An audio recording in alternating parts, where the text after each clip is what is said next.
Sports. We are the Fourth. We are so.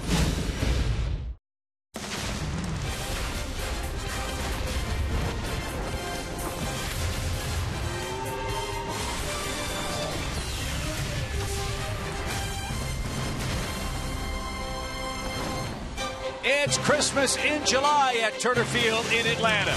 We could use some cooler weather. It is smoking hot here in downtown Atlanta, GA, and the Braves and Cubs match up in the third, final, and rubber game of our big weekend series here this afternoon. Hi again, friends. A couple of elves with you in the broadcast booth. Paul Bird, Chip Carey. Game 3 of the series should be a lot of fun. We saw great pitching last night from John Lester of the Cubs. Hopefully, Shelby Miller can do what John Lester did, and that's pick up a win, for it's been a long time since the Braves righties experienced that kind of success. It really has. Incredible pitching matchup, as you said, and I was hoping that Shelby Miller was going to get some runs today, but I got to be honest, they're going to be tough to come by. It doesn't mean it won't happen, but Jake Arrieta, as you can see, last 8 starts has just been flat out hot. 2.06 ERA, 6-1. Shelby Miller, 8 home games this season. Look at that low ERA, Chip, 1.94, but unfortunately a 2-3 record. We'll see if that changes today on National Ice Cream Day. I did my part. I'm sure you'll do yours too. Jake Arrieta, by the way, looks a lot like the Grinch. Hopefully we can beat him on this sunny summer afternoon in Atlanta. Game 3 is next.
Monday.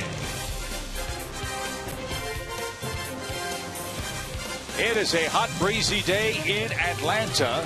Temperature in the low 90s. The wind blowing straight out for the Braves and the Chicago Cubs. Great pitching matchup. Jake Arrieta for Chicago. Braves all-star right-hander Shelby Miller is making his way in from the bullpen as he prepares to make start number 19 of the season for Atlanta. We're still a few minutes away from baseball. First pitch at 5:10 Eastern Time as the Braves and Cubs battle for a series victory here at Turner Field in just a moment.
Hit a dramatic postseason home run for Atlanta. You'll recall he is beginning his coaching career with Joe Maddon and the Chicago Cubs. Always great to see Ski back here in Atlanta. And there's the Cubs skipper Joe Maddon. His club 48-41 on the year, 9 games behind the Cardinals in the National League Central. Here's how they line up. Their Academy starting 9 features Atlanta's Dexter Fowler leading off. Chris Bryant bats second at third base. Anthony Rizzo at first. Jorge Soler is in right. Chris Coghlan, the 5th place hitter in left field with Starlin Castro. David Ross back in there behind the plate. Jake Arrieta is the pitcher batting 8th, and Jonathan Herrera will be the 9th place hitter, and he'll play second base. Braves defense. Perez, Maybin, and Markakis left to right in the outfield. Siriaco, Simmons, Jace Peterson at second. Kelly Johnson is the man at first base. A.J. Przinsky's had good luck against Arrieta. And of course Shelby Miller is on the mound for Atlanta. 19th start for the Braves right-hander. He did not pitch in the All-Star festivities, but that certainly didn't dim the experience for Shelby. His first All-Star appearance, and hopefully the first of many as a member of the Atlanta Braves. Remember, there were 31 players for the National and American Leagues who made their first All-Star appearances in Cincinnati, and Shelby Miller atop that list in Braves country. Paul, it's been a while since Shelby's enjoyed a victory. Hopefully today will be the day for him. Well, that's right. And as you can see, opponent through the lineup, the average first time through pretty good, second time through as well. That's great. But third time through, you see that higher average with a 303. We'll see if he's able to mix it up a little bit later today. My keys to the game for Shelby Miller. Starting out are pit bull. And I'm not talking about his music selection, Chip. I mean that he is aggressive and goes right at those hitters and then slip sliding away, with the Chicago Cubs being at times a free swinging team. A lot of strikeouts. If he has that good slider going with that power fastball, I think you'll see some Ks up there today. He's our version of John Lester in this regard, and we mentioned this last night, Paul. Shelby really has pitched very good baseball, but the Braves just haven't scored for him. Did you ever go through a stretch like the one that Lester ended last night and the one that Shelby Miller is currently on for the Braves? I did, and it was when I was with Philadelphia. It didn't make a lot of sense. I was one of the top the year before, 99, in receiving run support. The next year, one of the lowest, really struggled. Pitched well, just didn't work out for me. And you have no rhyme or reason for that. Sometimes that's just the way it is that year. It wasn't your year to get run support. But you know what? After the All-Star break, there's new life. There's a new feel. Arrieta's a tough assignment, but again, we'll see if the Braves are able to put some runs up on the board today. Is it hard to stick with your game plan and your pitching philosophy when you go through a streak like that? You can start to press a little bit. You have to guard against that. And talking about that earlier, you get guys on third base maybe with nobody out, and you feel like you can't give up that run and go into damage control mode, and you try to strike everybody out. The next thing you know, you walk a couple. And instead of giving up 1, you give up 3 or 4, and you realize it affected your game because you didn't think your offense was going to score for you. And that's where you need those veterans in that clubhouse to come over to him, pat him on the back, and say, don't change a thing. Well, Shelby's trying to rebound from his last start against the Rockies on July 10th. 11 hits, 5 runs in 5 innings at Coors Field. Let's see if the home cooking does him some good with Dexter Fowler ready to go for Chicago. Fowler is 1 for 5 in the series. He's walked 4 times, and a blistering fastball begins the day. Strike 1.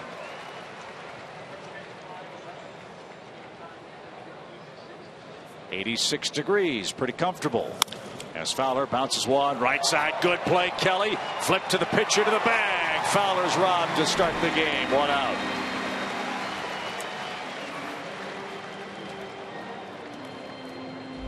Always nice to get that leadoff hitter out. And how about Kelly Johnson with a nice dive right there, and little quarterback throw over the top, short arm action. Coming back from the All-Star break, if you remember, Kelly got the first pitch of the game and was a hockey goalie down at first and started off with an error, but it didn't cost the Braves, and he came through later with the bat. So a nice play to his right. That retires Fowler. Here's Chris Bryant. Swing and a miss. Cubs do swing and miss a lot. That is part of their team offensive DNA. They hit a lot of homers. They can score a lot of runs, but they strike out a lot, over 9 times per game as a team.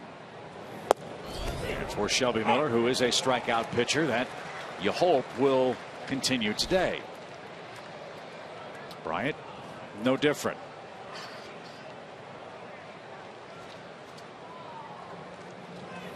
He has just struck out for the 105th time in 295 at bats. And there was nothing at all tricky about that sequence from Shelby Miller. Good morning, good afternoon, good night. Shelby Miller bringing the noise with this high fastball right by Bryant, which is actually in his nitro zone. It wasn't down away on the outside corner where he struggles with. Shelby Miller coming right at you. Anthony Rizzo's the young Cub first baseman. He too an all-star. 16 homers, 50 knocked in, and a .298 average.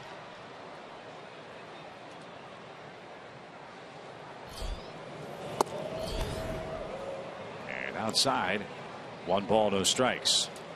Now, the Cubs do have a lot of free swingers, but this is not one of them. Rizzo with that high average. He has a great approach, very patient, and can hit the home run. And his numbers are not merely dictated by the friendly confines in Chicago. You see that on our Georgia lottery hitting the jackpot. One of 3 players with a 300 or better average, 10 or more homers, and 30 or more RBIs on the road. Fly ball into right and playable for Nick Markakis. He's got it. Easy inning for Miller. Those other 2 players, Mike Trout and Paul Goldschmidt. 3 out, 3 down for Shelby Miller. Jake Arrieta goes to work for the Cubs next.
And Paul Santa has been on his best behavior. No lumps of coal for his stocking here on Christmas in July in Atlanta today. Let's check out the Braves starting lineup presented by the skipper, Freddy Gonzalez. Jace Peterson leads off the Academy starting 9 with Cameron Maybin, Nick Markakis. Kelly Johnson cleans up. A.J. Przinsky picked to click today. He's seen Arrieta a lot and had good luck. Yuri Perez is in left field, and as you said, Paul, runs may be tough to come by. Jake Arrieta is one of the best in the league. He is, and he throws the ball in the mid to upper 90s. Throws across his body, kind of like a Jared Weaver, which is deceptive, especially the right-handed hitters. You don't see the ball until late.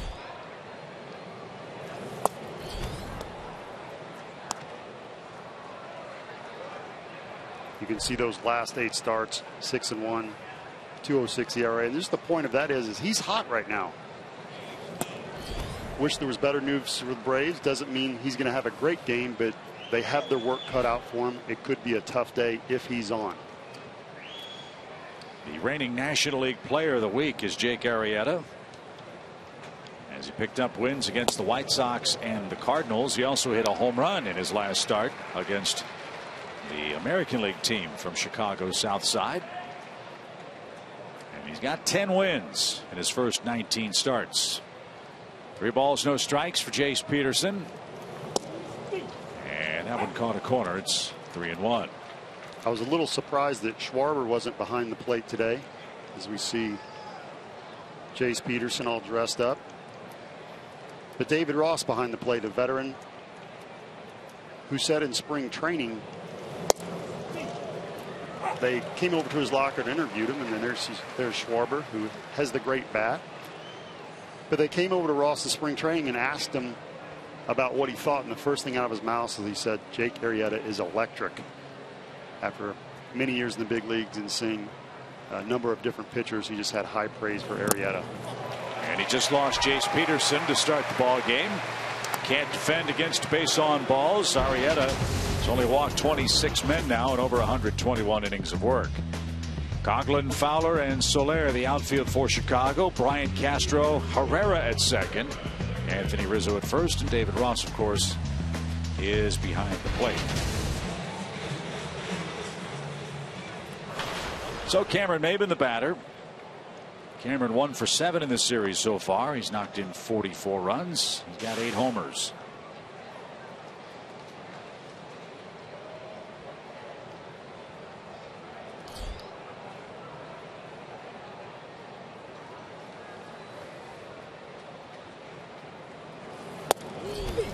There's a strike. You saw on the video scoreboard when Jace Peterson is up, the Braves marketing department has some very clever photographic bios of the players.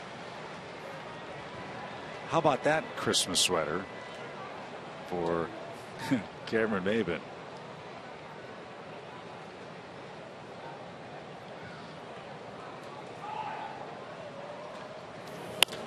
Bouncing ball right side. Herrera to his left. Made a good play. He had a lot of ground to cover, and he got there in time, but a productive out for Cameron. Peterson's at second base, and there's one out. There's that good fastball by Arrieta in. Maybin gets jammed a little bit. The track star going down the line claims to be the fastest on the team, but a great play by Herrera. And we've got one down. RBI chance for Nick Markakis. He's got 29 of them this year. And Nick batting .289. Well, both clubhouses were still buzzing about the John Lester no-hitter that wasn't and then was last night. And it was the ball off the bat of Nick Markakis in the first inning yesterday that, I don't want to say created the controversy, but certainly created that unusual no-hit scenario. A roller hit toward Chris Bryant. Was originally scored a hit, then changed in the 7th inning to an error. Braves didn't have a hit after that first inning blow by Nick Markakis. I know Markakis wasn't happy about it, but I do think that it was the right call and it was at the right time. They didn't change it in the 7th, 8th, or 9th. It was earlier in the 6th. And I was talking to John Lester, who didn't know that he had a no-hitter going until he came up to the plate. He was sitting on the bench and he said all the guys all of a sudden got up and left. We up in the press box knew it because we saw the scoreboard. They changed the 1 under the hit sign to a 0. And Lester said everybody was having conversations around me, weren't necessarily talking to me, and then all at once they got up and left. And I was by myself. And he said I wondered if I smelled all of a sudden or what happened, but he walked up on deck with the bat, saw the scoreboard, and knew what was going on. 1-2 pitch. And Markakis couldn't check his swing. And he's out on strikes for out number 2.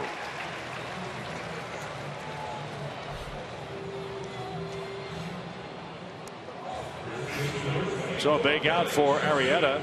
Now Kelly Johnson's the batter. He's one of the Braves' hottest hitters.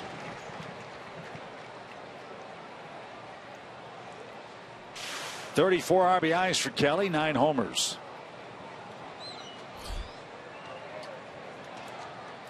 Big lead by Peterson. Shift on for the Braves first baseman.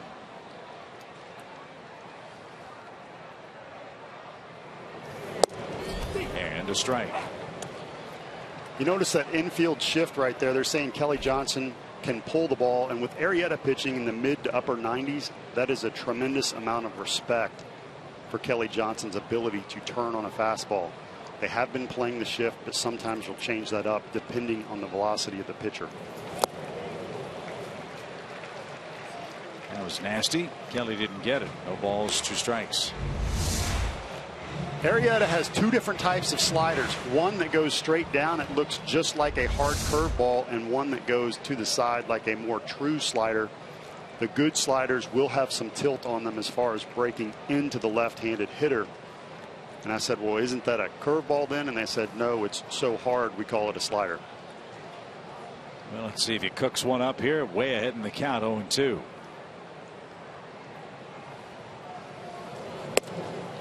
Way upstairs.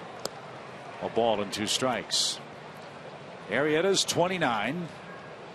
Originally a Baltimore Oriole. The Cubs acquired him with Pedro Strop and 2 international signing bonus slots in July of 2013 for Scott Feldman and catcher Steve Clevenger.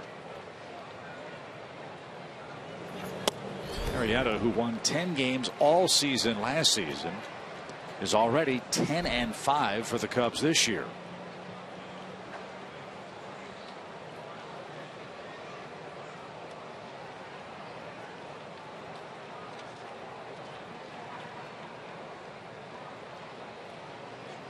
Now the 2-2 pitch.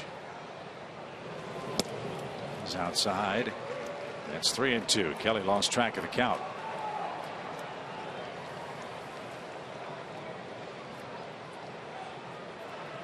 A.J. Brzezinski's next. The Braves would love to bring him to the plate with a couple of runners on.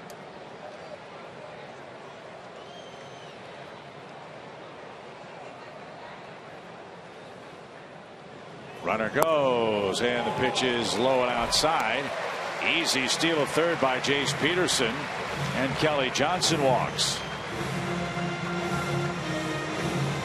Well, that's outstanding patience there by Kelly Johnson, not chasing the breaking ball away and off the plate. And we have 2 fantastic pitchers, aces, going today. And you know the rule, Chip.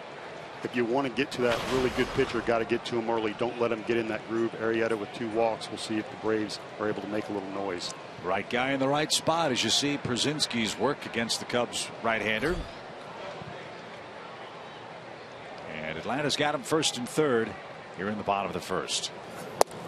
And a strike. 0-1. One shudders to think where the Braves would be without A.J. Brzezinski this year. And I would say that with the bat and behind the plate with his glove. No balls and a strike. And a late swing fouled back. It's 0-2. Blocks balls exceptionally well. Calls a very good game. He's had to with 29 different pitchers taking the mound at one point or another for the Braves this year. All those rookies who've debuted this year. And here we are in the heat of the summer, and Brzezinski's batting in the mid 280s.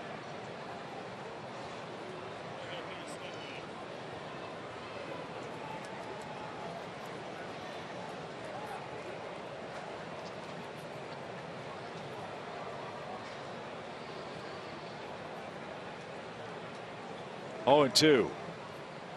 Kelly's running. Ball in the dirt. No chance for Ross to make a play. So Kelly Johnson steals a base. That's his first of the year.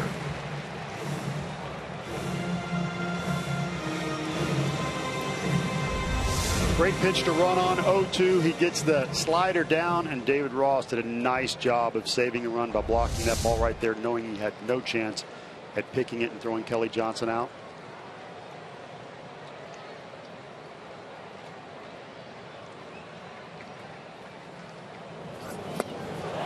A.J. didn't get something off speed, and Arrieta pitches out of first inning trouble. Braves strand a pair, and we head to the second inning. No score.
Hard facts.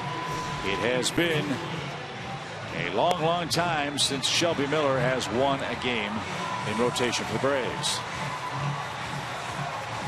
That ERA is lower when you see the year numbers on him, but it's definitely not high and not deserving of an 0-4 record. And as you see at the bottom, 1.5 average runs of support. Second lowest, not just in the National League, but in all of baseball. So maybe we can, in this second half, fix some of that. You know who was lowest? John Lester, the guy that pitched last night and won the ball game 4-0. So maybe today will be Shelby's turn. Here's Jorge Soler, and he takes a strike. I like it. I'm picking up what you're laying down. 4 homers, 23 knocked in for Soler. He's got a couple of hits in the series. And Krasinski might have stolen a strike there. It's 0-2. Got the Dodgers in town here tomorrow night. Outstanding pitch down and in. Fly ball to right, had Soler off stride, and Markakis makes the play. And there's out number 1. Braves catch a break. They will not see Kershaw. They will not see Greinke in the 3-game series against the Dodgers. That's a good thing because Zach Greinke and the Dodgers shut out the Nationals 5-0 today. Zach Greinke now has a 43 2/3 scoreless innings pitched streak working, and he'll pitch against the Mets next. Miller back to the windup with Chris Coghlan in the box, and he smacks one towards center. Maben couldn't make the play. So Chris Coghlan with a 1-out single. That's the first hit for either club in the game today.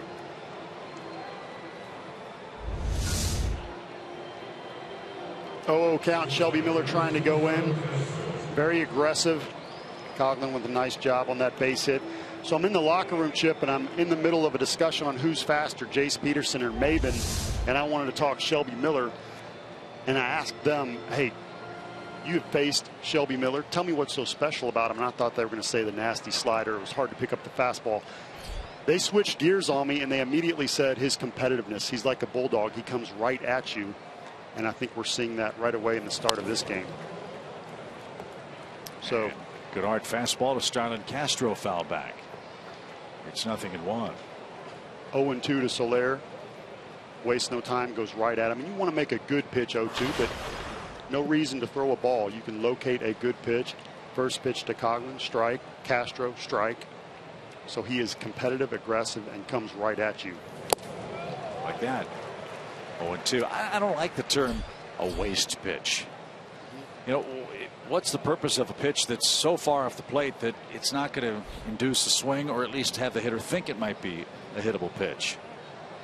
Yeah, it's called I call it a non-competitive pitch. It just doesn't do anything for you. Now, if you want to throw a ball above the hitter's head and you're changing eye levels, or if you want it's a purpose, that's fine. But just to say it's 0-2, so I have to waste one, I have to throw a ball, no, I disagree, especially on certain hitters. Hitters sometimes will hit better 1-2 than they will 0-2. So why do I want to get to that count? Ground ball right side. Peterson 360 spin, high throw, eludes Simmons, and all hands are safe.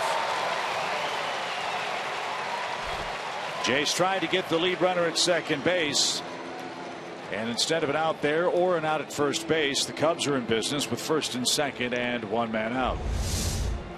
You would like to see them get one, but watch as Jace gets to this ball. He has to throw it on the run, falling backwards. And when you fall backwards, the back part of your shoulders will start to fall away, and you can see he throws it up.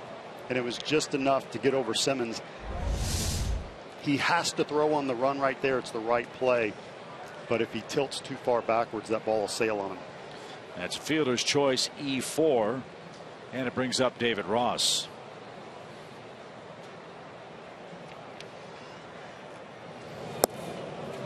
And that just missed. A rare pitch out of the strike zone for Shelby Miller. In fact, he's thrown 16 pitches, 14 strikes to start his day today.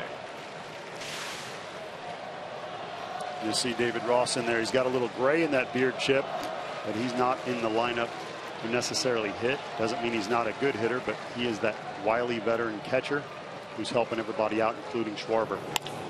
Fly ball down the left field line, but that's going to be pulled foul and out of play. Who are you kidding? A little gray? David Ross needs a Grecian formula commercial. Look at all that stuff in there. I prefer a little just for men. Brush it in there, 5 minutes, and you're done. But you're a Grecian formula guy, is that right? I don't think you use anything. Wow. What I got, it's all mine. As Rostick's back in, 1 ball, 1 strike. He hasn't hit in a double play yet this year. Be a good time for that. And Miller just missed. It's 2-1. No homers, 4 RBIs for David. One of 3 catchers on the Chicago roster. Kyle Schwarber and Taylor Teagarden, the other 2.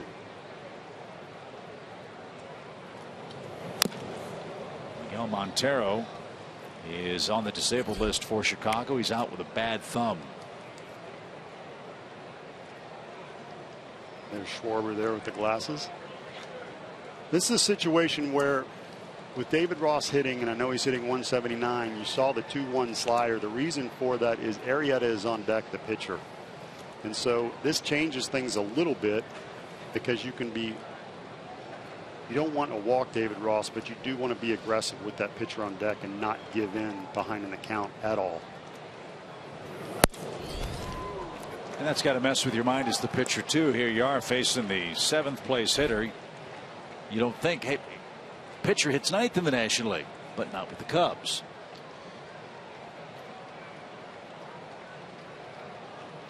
And Arrieta, as we mentioned, hit a home run in his last game, so he's not an easy out. 3-2 count for Ross. And Miller lost him.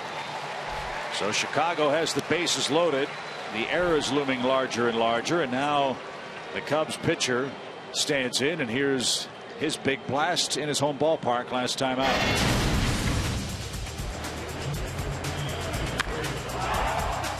Arrieta in Wrigley, and you can see that line drive right there. You see how big a guy he is running around third base, looking like a big tight end. Tomahawked that ball for his first home run and his only RBI on the year. 6'4", 225 pounds is Jake Arrieta. And he is old school. No batting gloves. I was thinking Pete Rose. Get a little dirt, rub it on your hands together, and pick up the wood and swing away. Got a little Evan Gaddis too. They both have quality beards. I was going to say it must be a Texas thing.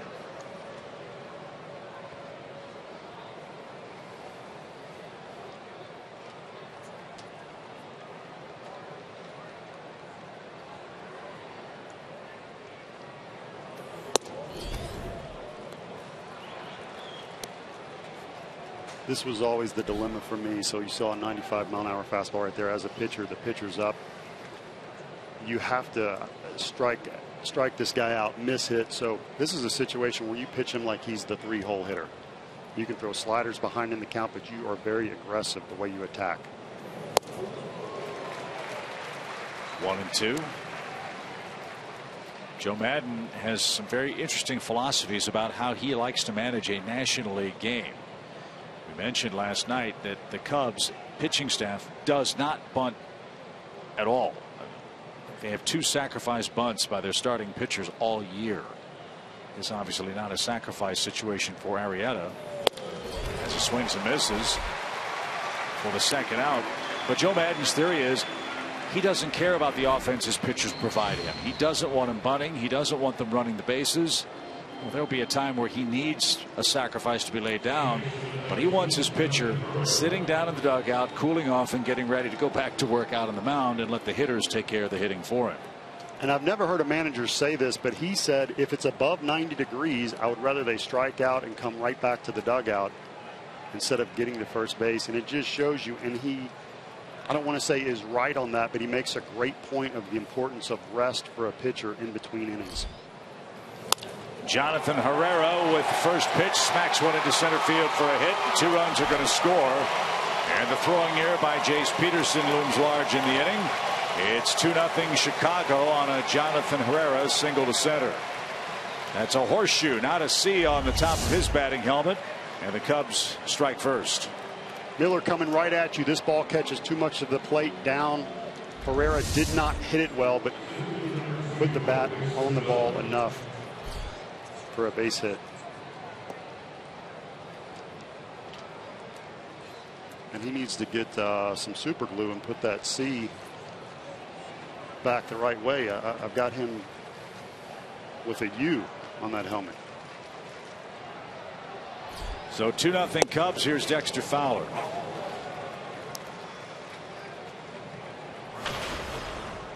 The walk to Ross. The choice to go to second and the bad throw by Peterson. 2 big plays in the inning. And now Fowler hits with 2 on and 2 out.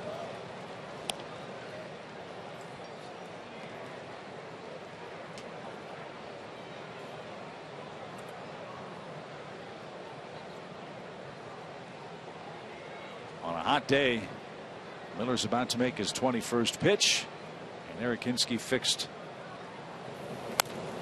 That's not Erikinski at first, I beg your pardon. Herrera fixed the Cubs C on top of the batting helmet.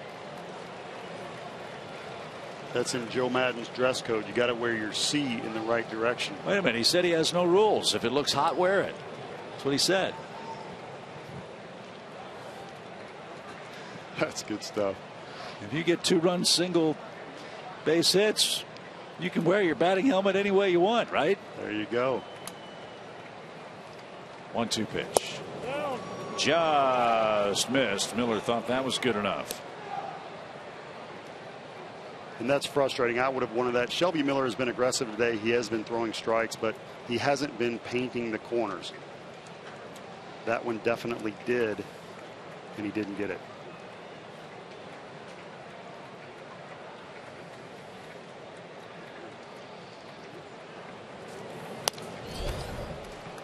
Fouled back. The former Milton High School star Dexter Fowler.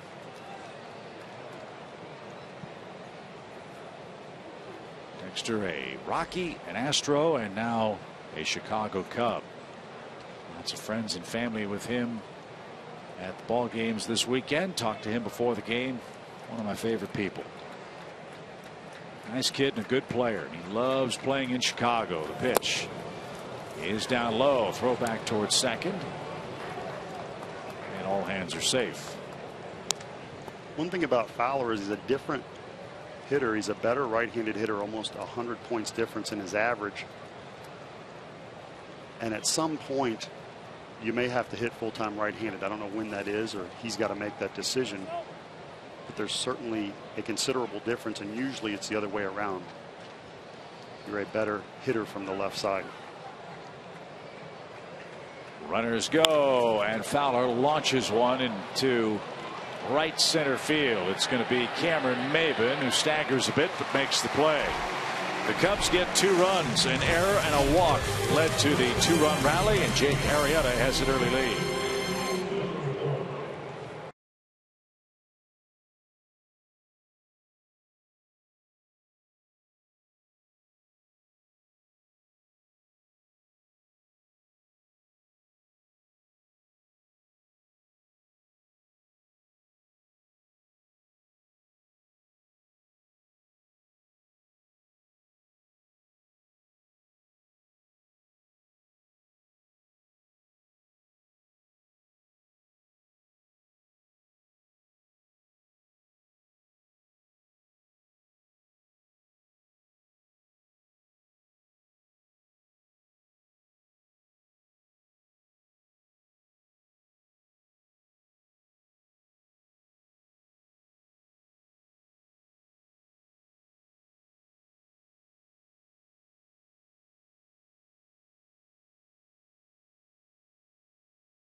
an exterior camera, and touchscreen door lock. Please visit cpisecurity.com.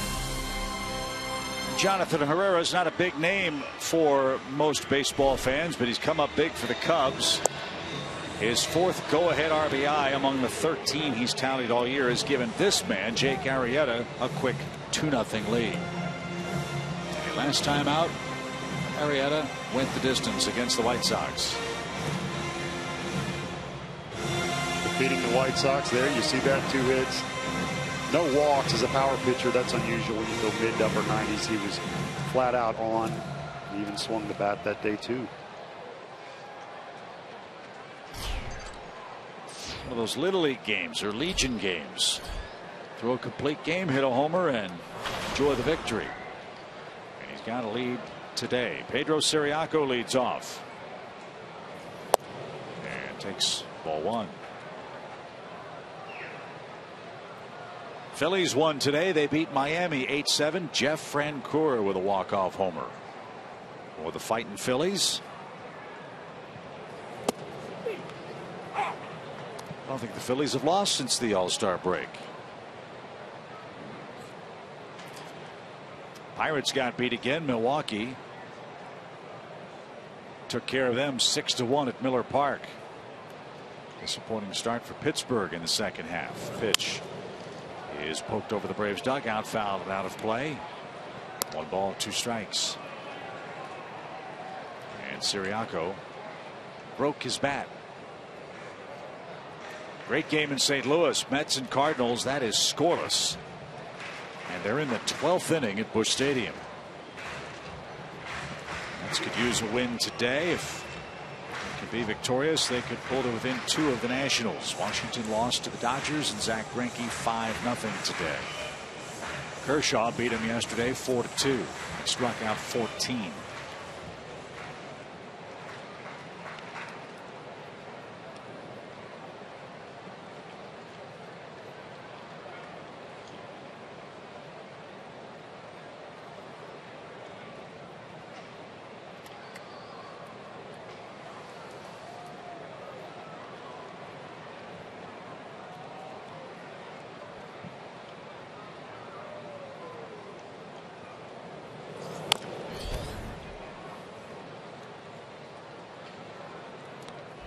We've talked about Jake Arrieta and where he throws across his body.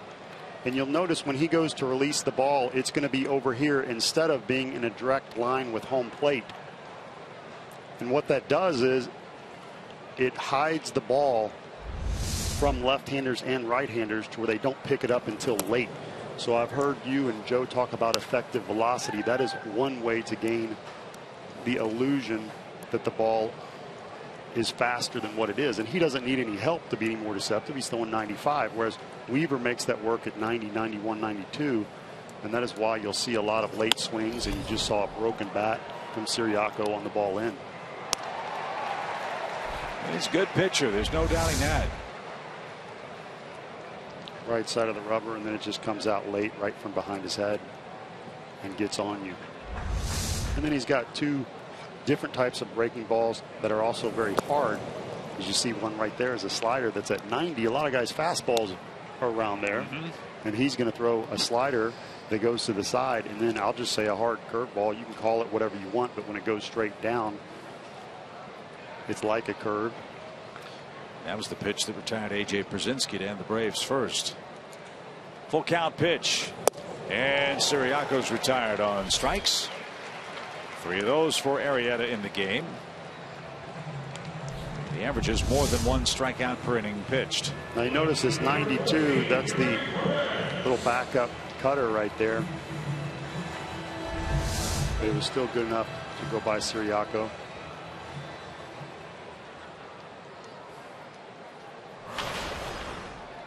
So Yuri Perez is the hitter. Perez drove in a couple of runs here on Friday night. And he takes a strike. Arrieta 6th in the league in strikeouts. Kershaw leads the National League with 174 of them. Max Scherzer second, James Shields third, Francisco Liriano of the Pirates fourth, Tyson Ross of San Diego fifth, Arrieta one behind with 123.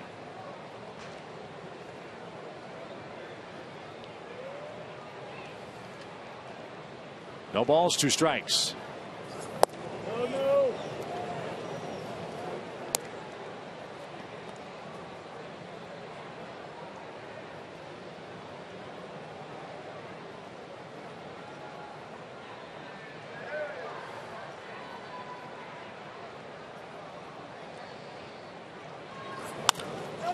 That's poked toward Herrera at second. He makes the play to first. And there's out number 2.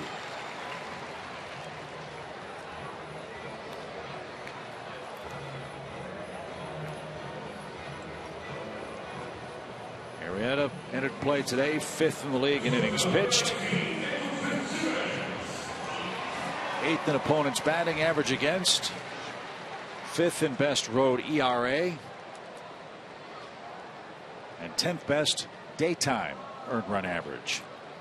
May not seem like an important at bat right here because nobody's on and there's 2 outs and Arrieta is pitching so well, but with Miller on deck, really like for Simmons to find a way to get to first, to get Miller's at bat out of the way so we can start that third with Jace Peterson. Always want to clear the pitcher if you can. And Simmons a tapper to Bryant at third. He played right at the bag. And a perfect throw to first. Arrieta is rolling merrily along. He has yet to allow a hit, and he leads 2-0.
And Pixels in theaters July 24th. Braves fans, don't wait to get your tickets for Freddie Hugs bobblehead night this Tuesday. When the Dodgers are in town, the first 20,000 fans through the gates will get a bobblehead featuring Freddy Freeman hugging Johnny Gomes. It's a great giveaway. It's a limited edition bobblehead too. Get your tickets at Braves.com today.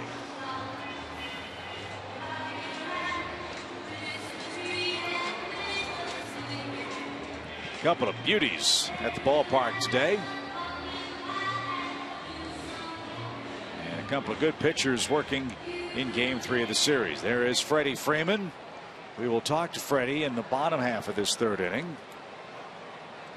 Saw him taking part in some baseball activities before the game today. We were told last night he might be ready to go out on a rehab. That might start for him tomorrow. So plenty of news we hope to report from and about Freddy Freeman in just a bit. So you want to stick around for that as Chris Bryant leads things off for the Cubs. And all the way to the screen foul, 1 ball, 1 strike. This is an interesting stat, Chip. Chicago's batters are averaging 3.97 pitches per plate appearance, which is tied with Boston for the best in the majors. Next closest club, the Dodgers at 3.87. but you also notice that they strike out a lot. I was just going to say, so how many of those 4 pitches per batter strikes? What that means is when they do swing, they swing hard. And you got to play the hand that's dealt. If you are a home run hitter and you've got a lot of power, it's Joe Maddon's going to tell you, be yourself, do what you do best, so swing hard. With that swing hard and swing at any time philosophy, they're also 12th in the league in left on base. Once these kids will figure out what's going on up here, wow, the Cubs have a chance to put together a fearsome offense. And I hated facing hitters that could do that. They would swing hard early, and then I got 2 strikes on them. They would change their swing and try to go the other way. And I think some of these young players, as you see Chris Bryant, once they learn that, and when he learns to hit the ball away, which he struggles with right now, he will be a superstar in this league. You don't see that core power and hip turn. You can't teach that. And he can launch home runs to all fields.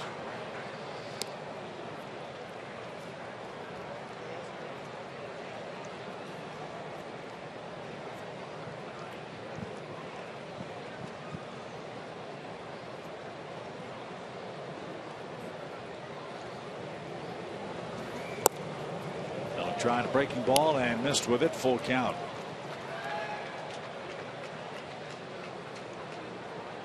Bryant, then Rizzo to start the 3rd.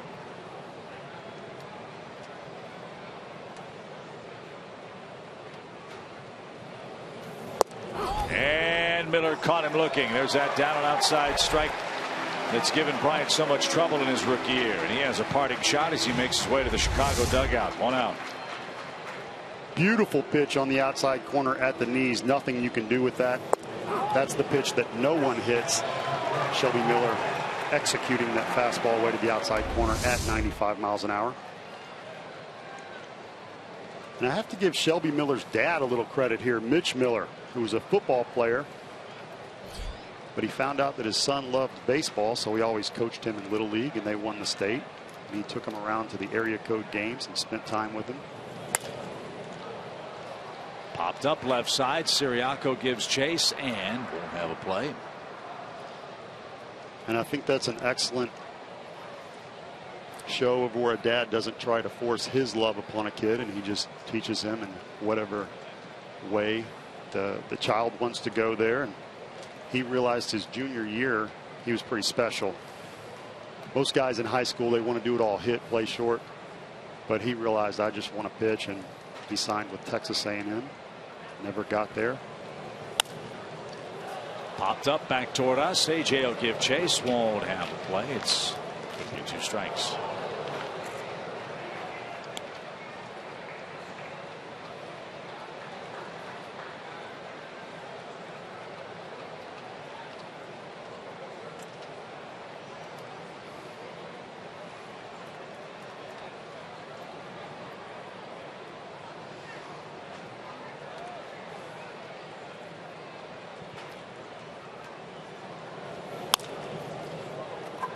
Served toward left. Yuri Perez is in and under it, and he's got it. 4 out, number 2.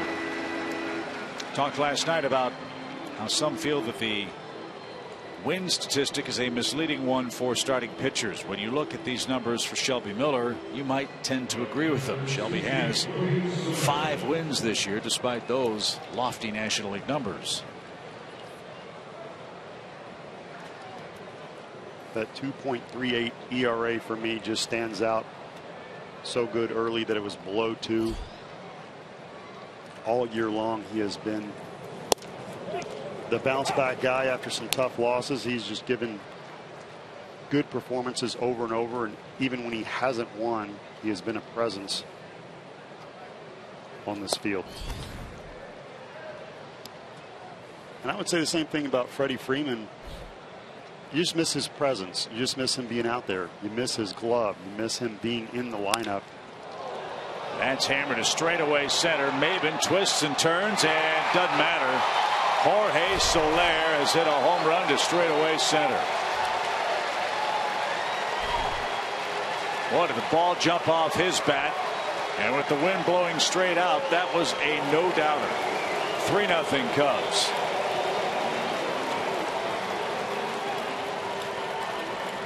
his 5th homer. Soler gets a fastball down here, catches too much of the middle. He's one of those guys that can hurt you, obviously, with the big arm, the power, the big body. Hitting 4-hole, and he runs into one right there.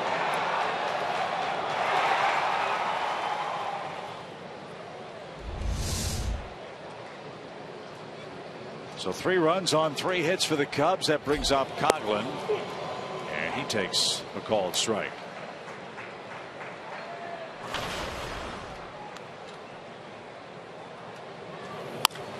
And he unloads down the right field line. Markakis on the run as far as he can go. And that one is just foul. Coghlan just missed.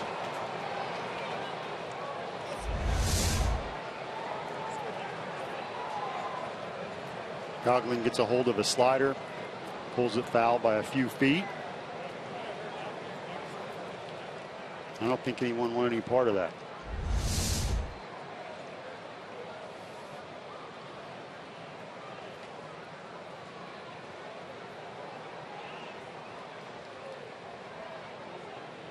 There's Coghlan, a former Rookie of the Year with the Marlins. Took one collarbone high, 1 ball, 2 strikes.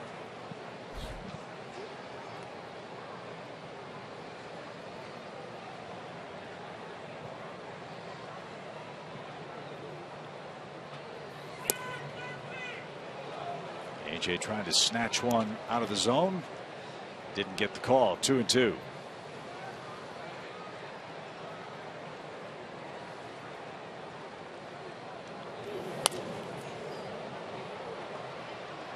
Coghlan broke in with the Marlins and was simply an incredible story.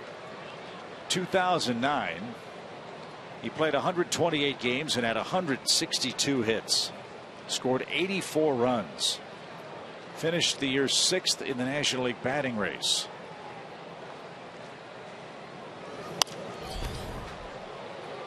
In 2010, came back to earth a little bit, hitting .268 and hurt his knee.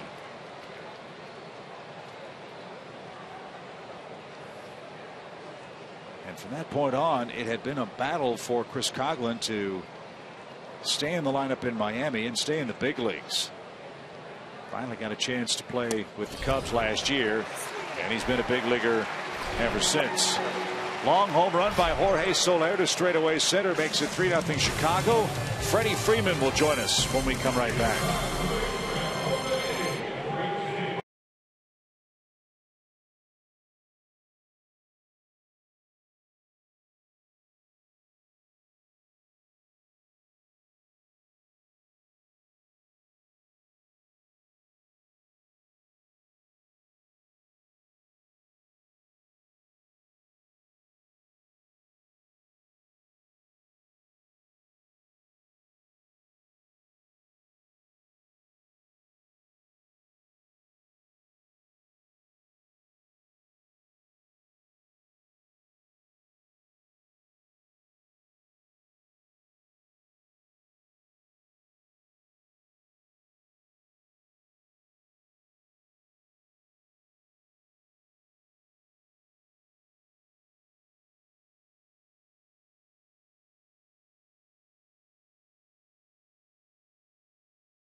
Started resuming some baseball activities, played a little catch, caught a few grounders, showed off that 90-mile-an-hour fastball to second, talked to Jeff Porter, said, I want to play. I want to get back in the lineup, et cetera, et cetera. How you feeling, kid? Better. You know, it's there's the pain is gone. Now I just got the soreness and some achiness from just obviously not doing anything for about a month. So just got to work through that and keep gradually getting better. Fans always want to know, what percentage of quality would you place on your wrist? Obviously, when you're hurt, it's 0, but you're quite obviously better than 0. Yes, I'm gonna.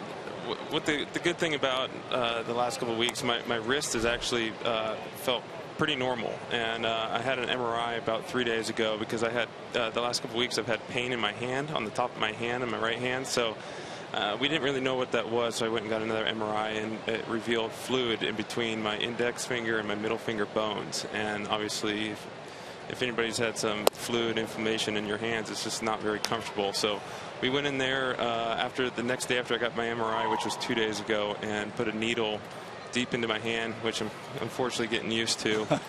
And we put two more shots in there, and I had to wait 48 hours. Obviously, just to that's what you have to do with cortisone, and today was 48 hours. So we put it to the test, and it's still a little sore, obviously, on top of my hand, but we're thinking that's just from the shots. Well, Freddie, it's Paul Bird up here. Hey, how are you? What's going on? Well, I think everyone wants to know when you're coming back. I know you can't answer that, but I would like to ask you, what do you need to see out of your swing before you're going to feel like you're ready once you see some live pitching? I think once I get my base swing back, my base swing is being able to hit a line drive into left center. And I think once I'm capable of being able to do that, I think that's everything else will fall into place. You know, obviously, I think my timing is going to be a little bit off coming back when I do start rehab. You know, maybe be a little bit late on the fastball, a little early on the off speed. But once I start getting a couple line drives up through the middle, then the confidence will come, and I think everything will be all right. Upstairs, Jace Peterson, 1 ball, 1 strike. Hey, have you been able to maintain conditioning? Have you been able to work out while you've been sidelined with the hand problem? Yes, I have. Every time I've been, the team's been home. Me and Phil Falco, the strength and conditioning coach, we've been doing a lot of leg workouts, just keep my legs in shape, just because I don't want to come back and then have something go wrong with my legs. So we're doing the best we can, keeping that in shape. And, you know, obviously today I felt pretty good taking grounders, obviously the first baseball activity in a month. And, you know, usually in the off season when you come into spring training and take ground balls for the first time, you're sore no matter what. So I'm kind of waiting to see how I feel tomorrow. I was going to say, I don't want to start calling you Wally Pipp for crying out loud, but it's got to be a huge milestone for you. You've missed a month, like you said. It's got to be driving you crazy. It is. It was just nice to be able to put on the uniform and go back out there today with the little bit I was able to do. But, you know, it's just the step in the right direction, and hopefully tomorrow there's not a lot of soreness. And, you know, I was talking to the doctor today, and Bubba, our trainer, you're going to do 100% dry swings tomorrow, and then if everything goes well, then we'll hit off the tee tomorrow as well. 1 ball, 2 strikes. The count to Jace Peterson. Cubs lead the Braves 3-0. We're visiting with Braves first baseman Freddy Freeman, who is starting to get back into the swing of things, and that's going to be good news. Obviously, Freddie, the ball club's missed you. I'd like to get your thoughts on what you've seen from the team in your absence. We know how important you are to this offense, but guys have fought hard over the last month without you. Definitely. Swing and a miss by Peterson, 2 out. I think the emergence of you know, Maben this year being healthy and what he's been able to do all year, and obviously AJ Brzezinski, what he's been able to do with the pitching staff, and what, you know, it's getting hot in Atlanta, and usually that can wear on a lot of people, and he's just continued to keep hitting. And obviously Kelly Johnson, he's been huge filling in at first base, and you know, he's been the consistent bat in the middle of the lineup, getting RBIs, and he's having his best month so far, so hopefully he can keep that going. Got an off-the-wall question for you as Maben stands, and we know your bobblehead day is coming up here against the Dodgers. Yep. First the pitch to Cameron. What was Johnny Gomes' reaction when he found out it was a Freddie Freeman's hugging Johnny Gomes bobblehead? He thinks I shouldn't even be on the on that bobblehead. He was like, it's about time they got me. It didn't take very long, you know. He's one of a kind. He's definitely been a pleasure for this clubhouse. Broken bat, ground ball to Bryant at third. And the peg to first is in plenty. It's been of a time. treat for him to be in this clubhouse, and hopefully he's here for this year and more of next year. Well, I know you've enjoyed following him around like a baby duck. We've enjoyed seeing that. Freddie, get well soon. Thanks for your time. I appreciate it, guys. Thank you. First baseman Freddy Freeman, 3-0 Cubs lead it.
We didn't have a chance to get on Freddy Freeman because he's part of our trivia standings. The truck is barely in front of the rest of the crew. Joe Simpson, of course, leads the way with 20 correct answers.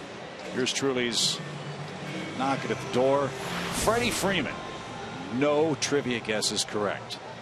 So maybe he's back at the clubhouse watching the game. Let's see if he can help us out. Shelby Miller's thrown 2 complete games this year. Who holds the Braves' single season record for complete games? That's the AT&T Uvers trivia question. I think I've got this one. Any guesses? I would guess Necro. That's who I was going to say. Phil Necro. So you're saying there's a chance? Is this I'm like Dumb and Dumber? You could get on the board. Maybe 1 in a million. Wow. But you've got a chance. Because I've been feeling like this whole trivia thing is a setup. Like I'm Saul the Bratwurst in Milwaukee who never wins. This whole day's felt like a setup. Christmas in July, Yep. National Ice Cream Day, Yeah. 5 o'clock start. Yeah. What? And you haven't had any ice cream yet. It's getting late. 1 ball, 1 strike. Ground ball by Castro out second. Peterson's there. And there's out number 1. Well, Shelby Miller's in a familiar spot, trailing in the game. Unfortunately, hasn't pitched all that poorly. A error at second base helped lead to a big inning for the Cubs. From his standpoint, Paul, as hard as it is, I'm guessing you have to pretend the score's 0-0. You do, and you have to make adjustments. And it's hard for me to say that Shelby Miller has to make adjustments because he's an all-star. His numbers are fantastic, but his fastball location is off today. Not his velocity. He's throwing 95 miles an hour. But you see right there, ball down, and it just misses. And Ross is not one of their strong hitters, hitting 179. So he's not trying to throw the ball there, get him to chase. And that was the problem that Shelby identified in his last start. He was very unhappy with his fastball command in Colorado. And when that happens in that place, you give up 5 runs in 5 innings or so. And that's what Shelby's line was last time out. And so a straight fastball on the outside corner at 95 is very difficult to hit. One that is down the middle is not. And so when you're making mistakes like that, and one of the reasons he transformed his season last year, did much better in the second half in St. Louis, is because he added a sinker.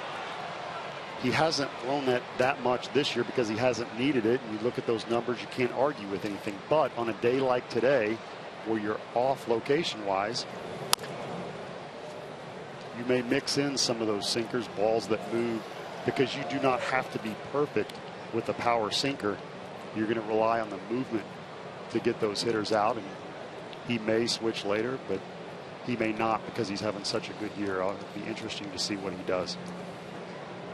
You mentioned David Ross, not one of the better Cub hitters, but he might be one of their better pitchers this year. That's right, David Ross got to pitch in a game this year for the Cubs. Blowout game. They were up in Milwaukee, and David Ross turned in a 1-2-3. He missed his calling, Chip. He's in the book with a 0 ERA. Not surprisingly, though, for David Ross to have a quirky bit of trivia attached to his baseball resume. His first big league home run came against Mark Grace in a blowout game while David Ross was with the LA Dodgers.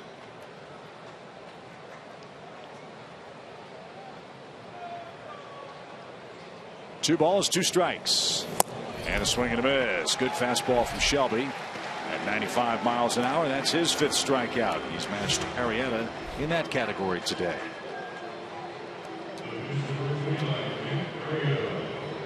And here is the Cubs pitcher. This is a spot where hitting the pitcher 8th pays off for Joe Madden. They clear the pitcher in inning number 4. And Arrieta swings and shoots one into right field for a hit. But this is what Joe Madden doesn't really want to see, especially with the lead on a hot day, right? He does not want to see that. As crazy as that sounds, and we saw the home run that Arrieta hit where he pulled it, this ball down the middle where he just moves it over to the right side of the field for, I don't want to say a flare because it was hit okay, but nice job of hitting. But yeah, Joe Madden's not excited about that. You can see that. His rule, if it's above 90 degrees, I want my pitcher to strike out, walk back to the dugout, and get some rest, because that rest is really important when you take the mound. And that's off the bat of Herrera, foul, a strike. And actually, Jeff Brantley taught me that when I was playing for the Phillies. I ran the bases and I had a long inning and I didn't have any time to rest, and I came over and I took a quick sip of water and went to run back out to the mound, and he stopped me and made me sit down, and they actually waited for me a little bit. And I did not understand how important that rest was in between innings, and he was absolutely right.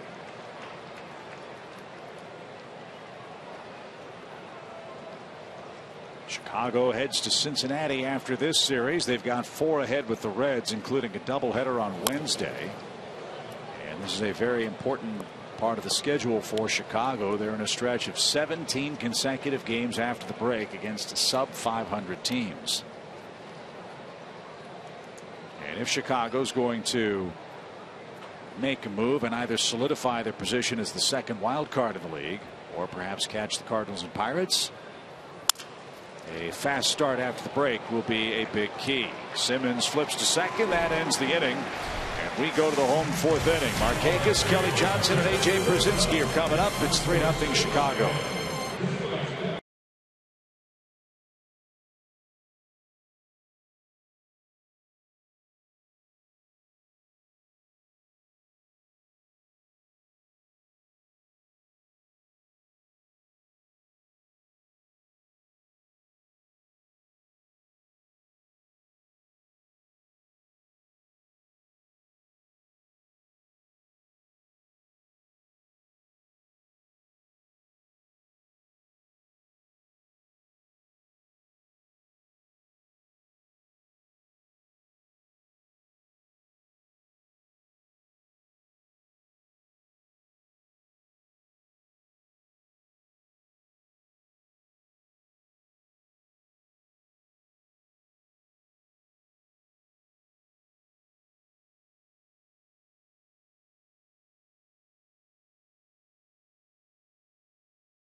3-0 right now. I'm Andre Aldridge, and man, oh man, how great has it been for Kelly Johnson this month.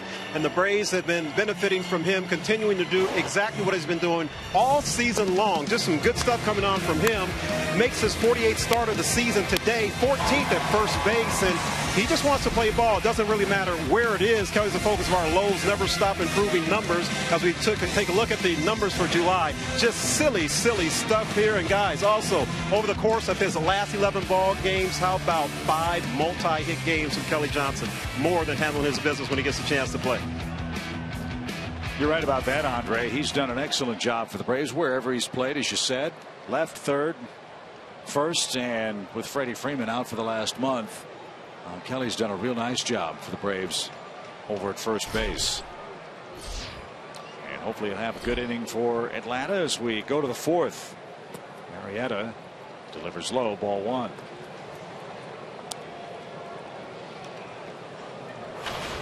Markakis took a called, or I should say, a check swing strike in the first inning, and is 1 for 9 so far in the series. Little tapper toward third. Bryant to first. 1 out. Jake Arrieta, 10-5 this year. He won 10 games all year last season for Chicago. And here's what he's done his monthly splits. He's gotten hot, as the weather has too.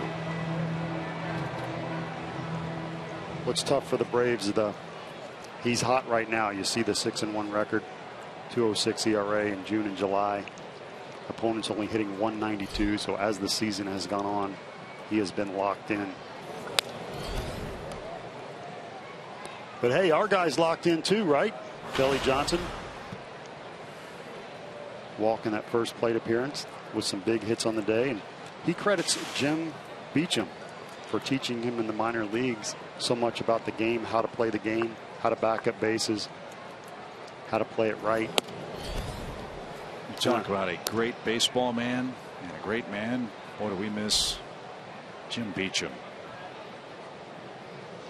Cardinals had a legendary instructor for more than a half century or so by the name of George Kissel. He taught the Cardinals the Cardinal way. Terry Pendleton will tell you the reason he got to the big leagues, one of the big reasons, was the instruction of George Kissel. Well, Jim Beecham did a lot of that same work for the Atlanta Braves. Those who knew him miss him tremendously. I like it when players give coaches credit, or their dads, or whoever worked with them, their mom, for being there. We saw a shot of TP earlier. It was nice that David Ross talked about Bobby Cox and TP being such a big influence on them. But I thought something that Joe Maddon said to me yesterday was really interesting in putting together a chemistry in a clubhouse, and that's what he is most proud about, is that chemistry in that clubhouse. And he said, you have a messy clubhouse when your coaches want credit for someone else's success. When it's about them and they want to be in the paper instead of letting it be about the player. And I've got to say that if you are unselfish and have that approach, as we just talked about some of them like Beecham, the players will recognize you and call you out, and it'll happen naturally. And Joe Maddon making sure that players and coaches in that clubhouse are unselfish, and it's not all about them. And missed a corner to Kelly, and it's a full count. He walked in the first inning. Those are the only 2 Braves base runners. A walk to Jace Peterson, a walk to Kelly Johnson. 3-man shift right side of the infield for Chicago. Wind blowing out toward right. And he hits it right into the shift. And that'll be easy. And the peg to first. That's Chris Bryant, the third baseman, who handled the ball in shallow right. And now he'll make the long trot all the way across the diamond as Johnson rolls out for the second out of the inning. So how would you score that? Is that a 4-3 or a 5-3? Is he a rover in women's softball? What do we got? That's a 5-3, pal. So even... Yep. But if you need to, you can draw an arrow in your scorebook and just say, hey, he played over in the hole between first and second. My favorite score of the year so far is when Frenchie bobbled the ball 3 times in right field, and he called it a 9-9-9-3 on the throw in. Beautiful. Matt Stairs was in town with the Phillies a couple of days after that play, and he said, yeah, it was like Jeff was trying to throw a wet bar of soap. I think your description was even better. Took his thumb off the ball. Never heard that before. Every now and then, with you, it's hard to come up with something new. But every now and then, I'm sneaky and I get one in there. But that was great. It was perfect. You could just see a guy with. You know where I got that? No. So I'm a breaking ball pitcher at 5 and 6 pitches, and the guys from the other dugout would yell at me and say, "Take your thumb off the ball," when I was pitching, and it would bother me. I think they were trying to talk me into throwing a fastball. So I've got a little wound, Chip. I see every that. Now and then. Well, you gotta let it go, bro. Gotta let it go. Let it go. 1 ball, 2 strikes for A.J. Pierzynski. And that's hit in the air toward the gap in right center. That's going to take care of the no-hitter again. Pierzynski did it last night. He's done it today. He's got a stand-up double with 2 outs.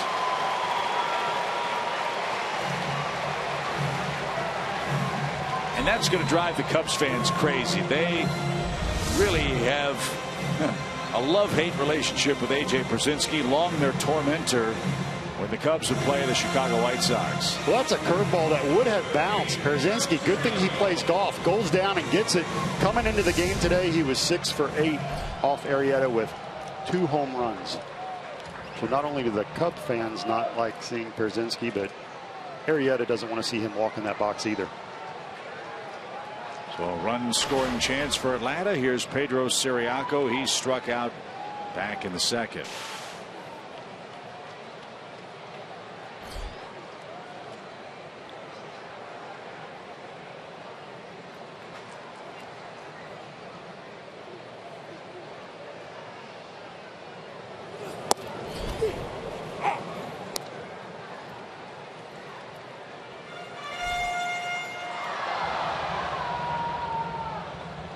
Cloud cover moving over the ballpark. That gives the fans some relief on a warm, windy day.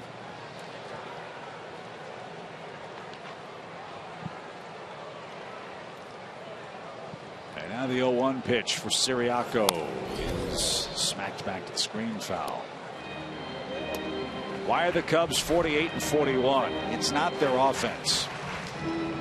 Cubs are 13th in the league in batting average.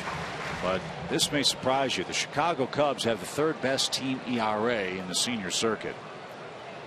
Vespazio's done an excellent job. That's despite the win struggles of John Lester, who was brilliant last night. Arrieta's a 10-game winner. The bullpen's got some power. And Arrieta has just got his 6th strikeout, and he's pitching a shutout. 5th inning now in Atlanta, 3-0. Cubs beating the Braves again.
And they love the Braves. And Shelby Miller rubs up a baseball, getting set for inning number 5. Youth is being served in this series, and frankly, all around Major League Baseball. Paul.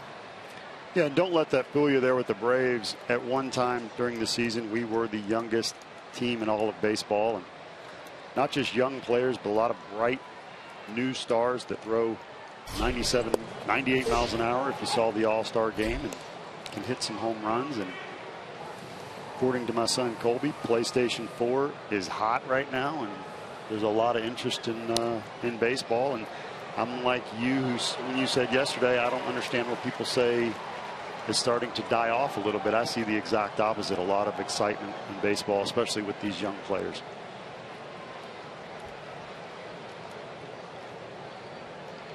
No balls, 2 strikes for Dexter Fowler, and Miller moved him off the plate.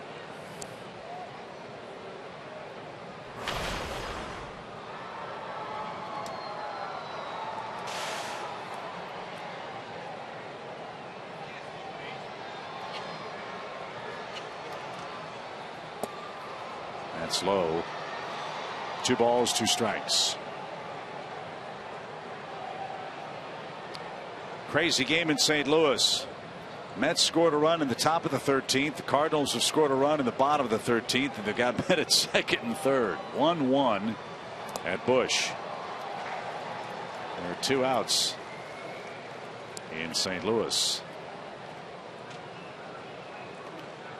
We'll see the Cardinals on our next road trip. Braves will play the Dodgers starting Monday, and then head to St. Louis Friday, Saturday, and Sunday afternoon. Play foul. Cardinals won 12-2 yesterday. Former Brave Jason Hayward had a 5-hit ball game for the Redbirds, who sport the best record in the National League. Cardinals are 58-33. In fact, that's the best record in all of baseball. And they're doing it without Adam Wainwright. Dexter Fowler walks. Miller was way ahead of him, and Fowler walks for a 5th time in the series.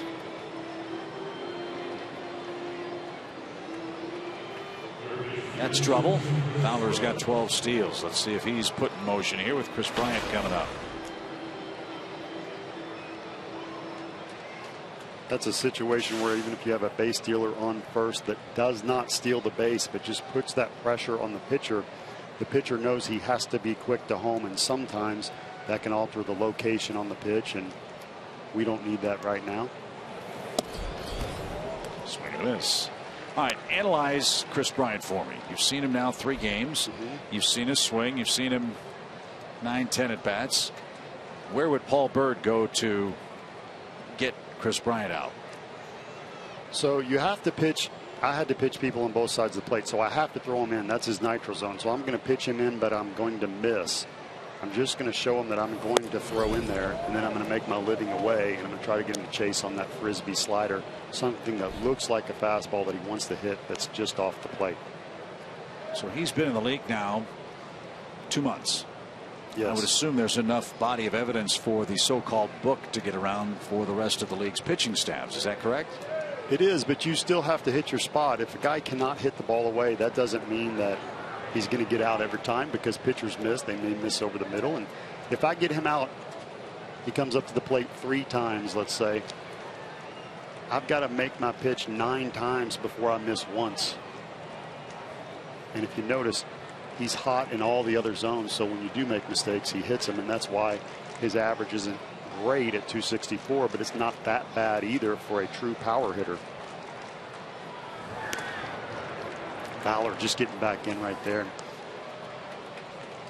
Bryant hasn't had a great offensive series, but I can tell he is incredible. And I say that, you know, the scout that drafted Darryl Strawberry in the 1st round saw him swing and miss 15 times, but it was so impressive you could see it. And I would say the same thing about Bryant. There's a bullet just foul at third base. He turned around a 94-mile-an-hour fastball. No problem at all. And as you could see, Siriaco literally had no chance at this. And when you see that kind of hip turn and power, and the fact that he's 6'5", hand-eye coordination, 95 inside isn't going to beat you. That's why I say the next step is to be selective, cover the ball away, and he'll be a superstar if he's not already. Well, will Chris Bryant be the next great Cubs third baseman? First, the 1-2 pitch. Arguably the greatest of all the Cubs third baseman was the late great Ron Santo, my dear friend with the Cubs, number 10. One of the most courageous people I ever met, got to work with. Ron was a 16-year-old kid out of Washington State who had diabetes and made it to the big leagues at a time where that was tough to overcome. As that one got through Przinsky, and Dexter Fowler is in safely with a belly flop slide and steal of second base with nobody out. Ronnie was a converted catcher. Cubs made him a third baseman. Slider down, just handcuffing Przinsky right there where he caught it on the heel. Unusual miss for AJ. It's a steal, no pass ball or anything. Count's now full, 3 balls, 2 strikes. What made Ron Santos so courageous was in the latter years of his life, he lost both of his legs below the knee due to diabetes, and still came to work. Worked with 2 prostheses as Bryant walks, and raised tens of millions of dollars for the Ron Santo Juvenile Diabetes Walk for a Cure. I don't know how many millions, but 30, 40, maybe even $50 million or more on an annual walk in Chicago. And number 10 retired. And in this reporter's humble opinion, one of the great travesties of the Major League Baseball Hall of Fame is that Ron Santo was elected almost 1 year to the day after his passing. Glad he's in the Hall of Fame, but it's a shame he didn't get to enjoy that most rightful honor as a Cub. Should have come earlier. So back-to-back walks for Miller. Trouble afoot here in the Chicago 5th. Here's Rizzo. He's flying out twice. 2 on, nobody out. 3-0. Chicago has the early lead. And a strike. Goes without saying, a crucial part of the game. The Cubs most patient and best hitter in my opinion up in Rizzo. First and second, nobody out. You're down 3 to Arrieta, who's throwing very well. No room for error right here. We'll see how Shelby Miller attacks. Jammed him, popped him up, shallow right. Markakis gallops in, and he's going to get there. 1 down. That was a good pitch. It really was, and I like the location and selection. Rizzo has covered the ball away this whole series. Shelby Miller going inside to jam him. We're going to see him hit his spot right here on a fastball at 95. Rizzo trying to keep the hands in, but can't get to it. Credit the pitcher, great pitch.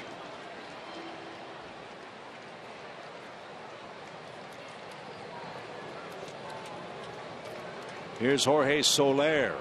The exit velocity of his home run came off the bat at nearly 103 miles an hour, and it was a rocket right over the 400 sign in center field last time up.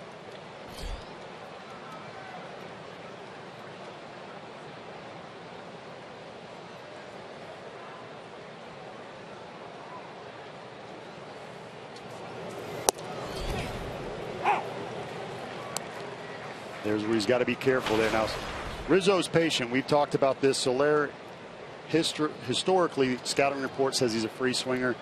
He's not that patient. Now with guys on first and second, he's going to be extra aggressive. So Miller throwing that fastball right there. Look for him to go to some breakers. And this shot off the bat was not a Soler flare. And that's fastball down. Just too much of the plate right there. Shelby Miller will be first to tell you.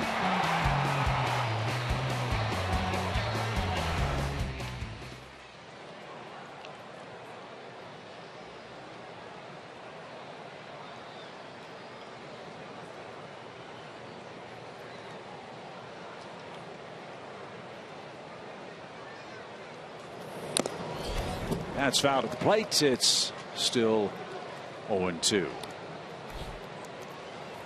Again, if you haven't caught the first 2 games of the series, first of all, shame on you. But secondly, Paul and I have talked a lot about the dramatically different paths the Braves and Cubs organizations have taken when it comes to rebuilding their franchises, or retooling their franchises, if you prefer, in the case of Atlanta. The Cubs went through a total deconstruction of their organization. As that one's caught on and missed, Soler didn't get a fastball, and he's retired at 96, 2 out. From drafting, development, minor leagues, all the way to the major leagues, the Cubs took the foundation down to the studs and have started over. They really have, and they made great draft choices. But that's a quick pitch by Shelby Miller. As you can see, he wasted no time. AJ acted like he wasn't set up or wasn't ready, and he immediately caught the baseball. Sneak attack by Shelby Miller. He has done that before this year. I like that, changing up the timing on his delivery.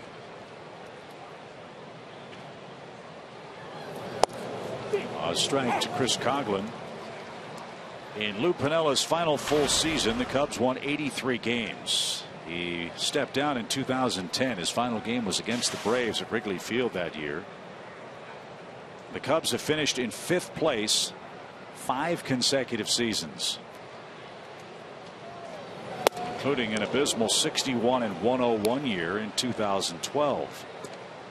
But Theo Epstein and Jed Hoyer had a plan. They vocalized their plan, and to their credit, they stuck to their plan. And now all these young players that they drafted for, traded for, acquired internationally are getting to the big leagues in an era where offense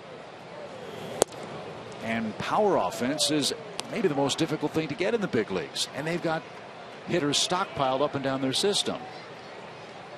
So I think it'll be fascinating to see what kind of value those hitters bring to Chicago, a club that's probably going to be looking for young, controllable pitching, versus the Braves, who have stockpiled all that young, controllable pitching and maybe looking to acquire big league offensive hitters.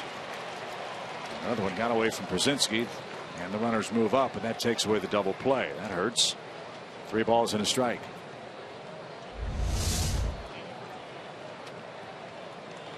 Shelby Miller, another slider down. And AJ struggling this inning with the glove a little bit. I know the Fowler steal didn't matter, but that'll be scored a pass ball. Let me correct myself. There's 2 outs in the inning, so the double play isn't in order here. But who knows? Maybe the Cubs and Braves at some point will become trade partners. They've got a lot of what the Braves may be looking for. The Braves have a lot of what the Cubs might be looking for. And Coghlan takes ball 4. 3 walks in the inning and 4 walks in the game for Miller.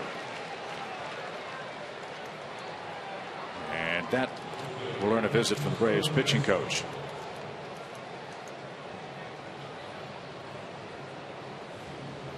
This is what the Cubs do. Paul mentioned they average about 4 pitches per at bat. Cubs and Red Sox, the most patient hitters in the major leagues. In this entire series, Joe Maddon's club has really forced high pitch counts from the Braves starting staff. And as a pitcher in general, you don't want to walk guys, but if you have a left-hander who's swinging the bat well, as Coghlan is, and you have Castro, a right-hander, on deck, and you are a right-handed pitcher like Shelby Miller is, then you're going to be very careful with Coghlan. And after the passed ball, you had a base open, and that walk doesn't bother me. And I think Roger McDowell, sometimes a pitching coach will go out and just say, hey, you're pitching great. I'm just letting you catch your breath and regroup. Starlin Castro is hoping to regroup here. He's 4 for his last 42. The bases are loaded for the Chicago shortstop. And a strike call.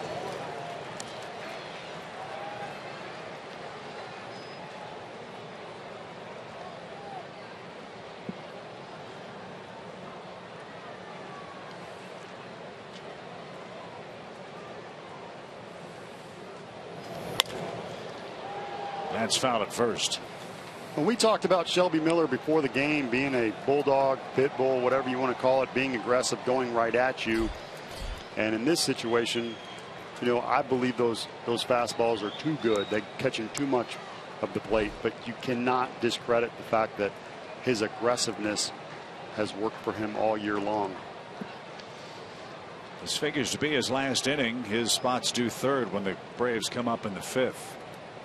0-2, 0-3. Starlin Castro is struck out looking, and the Cubs strand the bases loaded. Well, if you're checking it out, that's Dale Murphy's 1982 MVP trophy. He'll be coming back. Joining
Let's see if anybody can get to it. Murphy on the run makes it a diving try.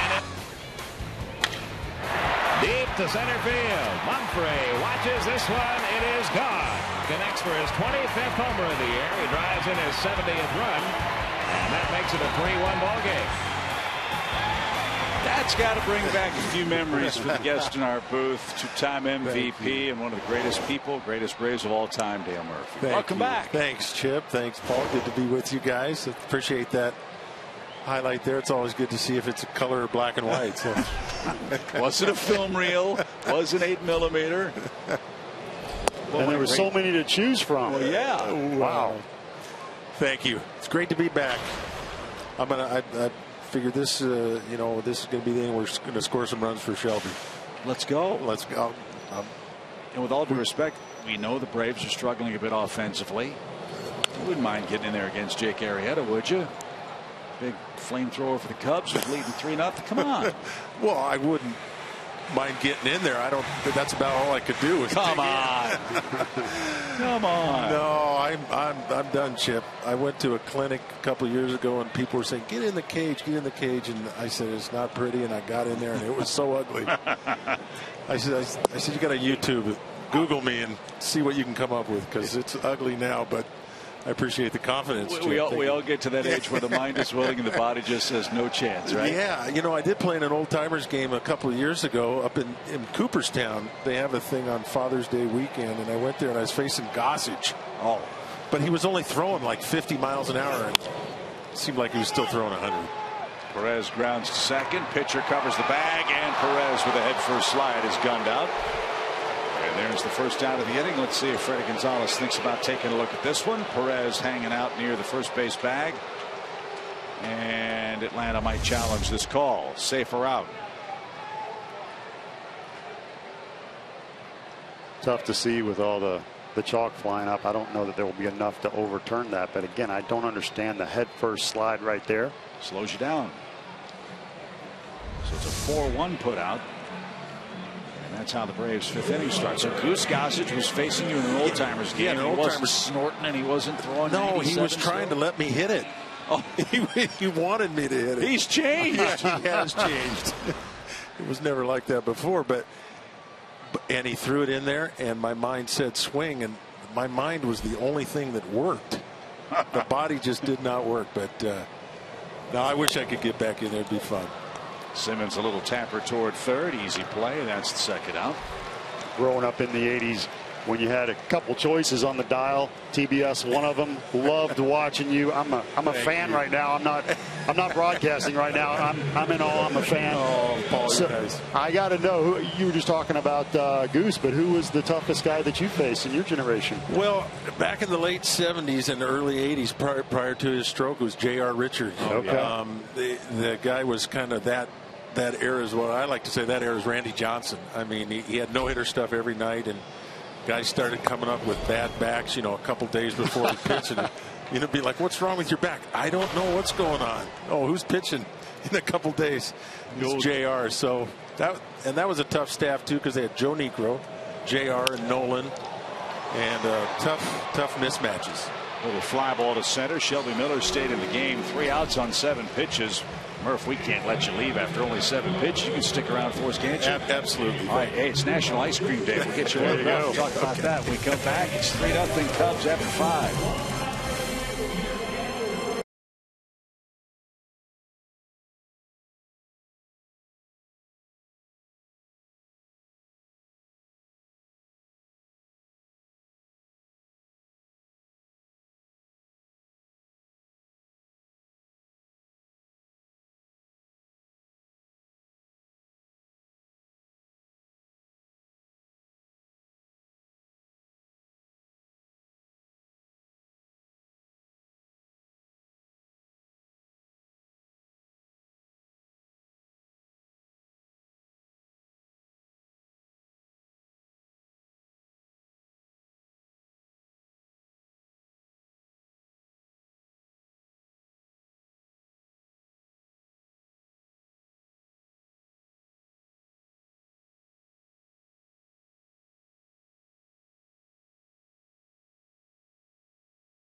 Opportunities, and on Saturday the first 20,000 fans in attendance will receive a 95 World Series replica ring. Yeah.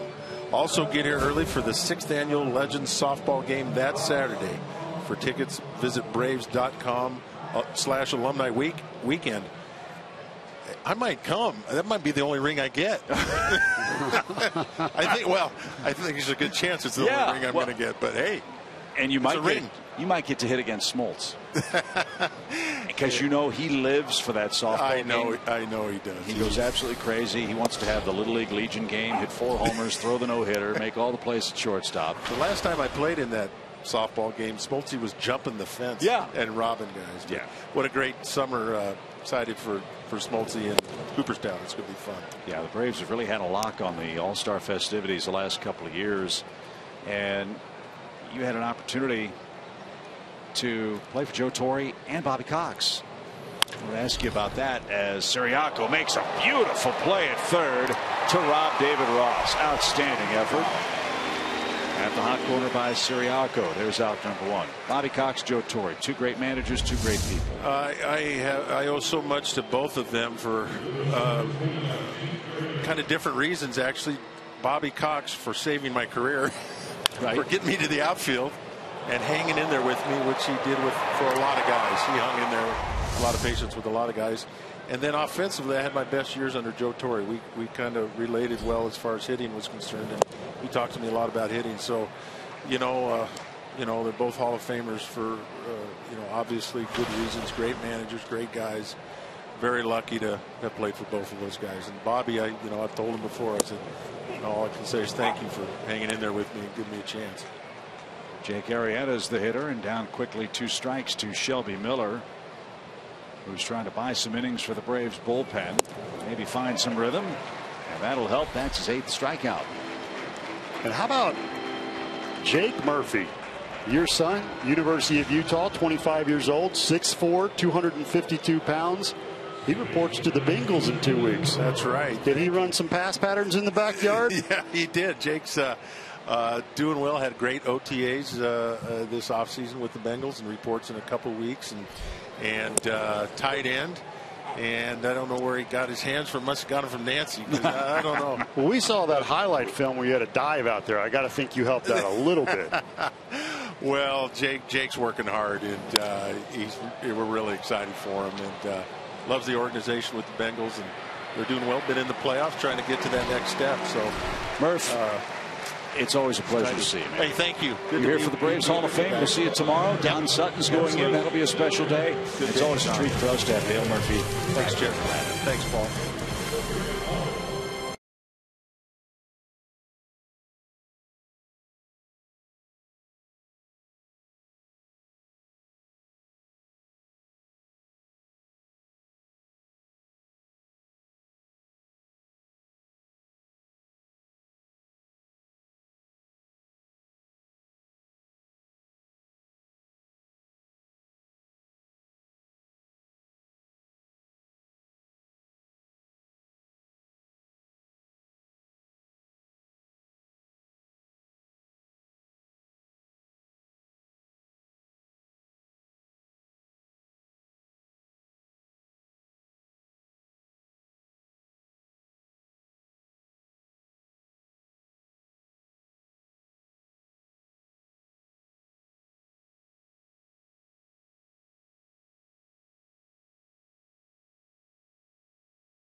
Honors all of our service members at home and abroad. And today the Braves honor Sergeant Tyler Morris of Douglasville, Georgia, our hometown hero. Braves do such a great job of honoring a member of the military on our home Sunday ball games at Turner Field. And welcome home, Sergeant Morris, and we thank you for your service. 3-0 home 6th. Jake Arrieta back to work. Jace Peterson tried to bunt and fouls away, strike 1.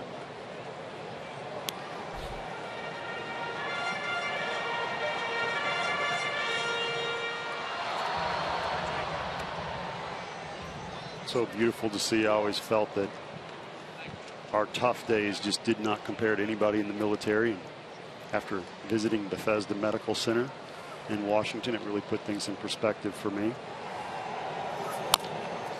Ouch. Peterson fouls one away. 0-2 your count.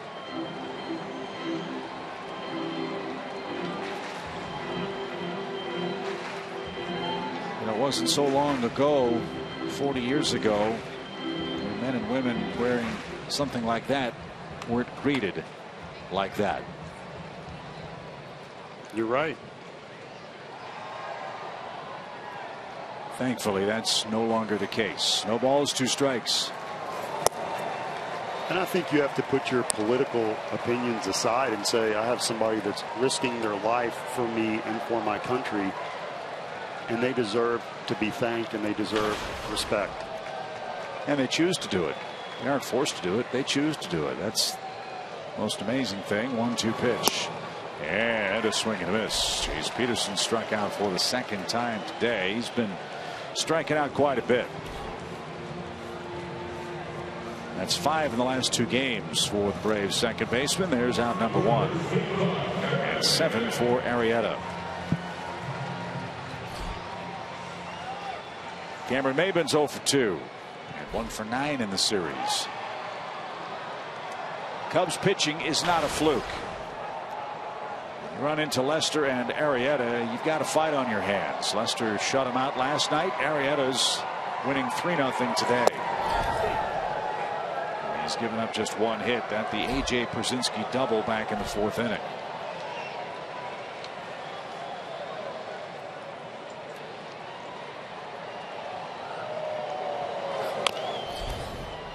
And a roller out of play. It's 0-2.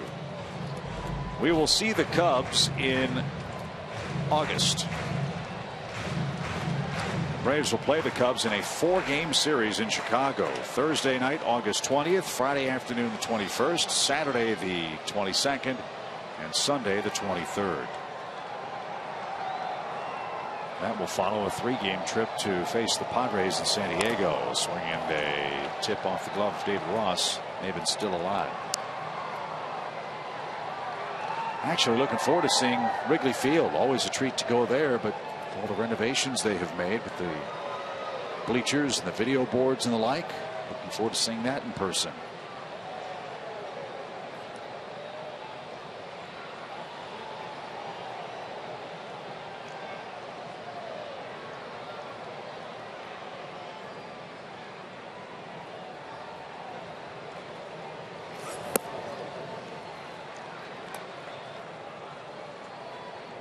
One ball, 2 strikes.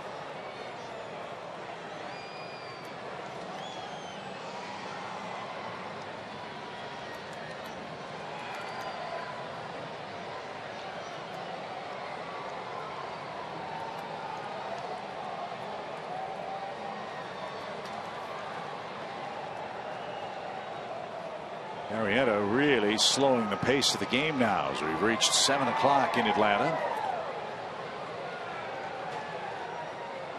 And now the 1-2 is lashed back to the screen, and Cameron's still at work. They're in the 15th in St. Louis. Mets 1, Cardinals 1.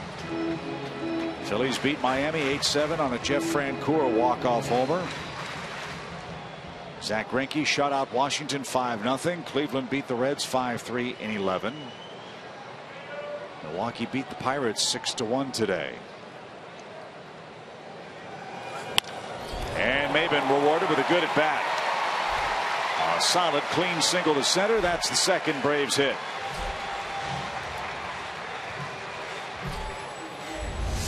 Cameron Maybin stays on this fastball away that gets elevated. It is on the outside part of the plate, but it's up. As you can see right there, short, quick swing right to the ball. Doesn't try to do too much. Excellent piece of hitting, and with Markakis, Kelly Johnson coming up, we need to get on the board and maybe change a little momentum.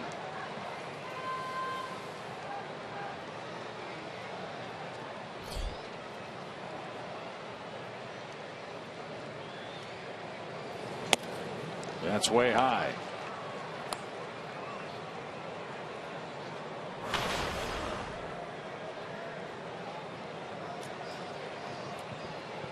This is the 24th offensive inning for the Braves in this series.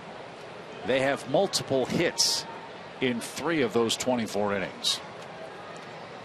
And for a team that doesn't have a lot of power, getting more than 1 hit in a frame is, frankly speaking, the way the Braves have to score. And they have not been able to stack the hits together. They haven't been able to keep the line moving, as Freddy calls it.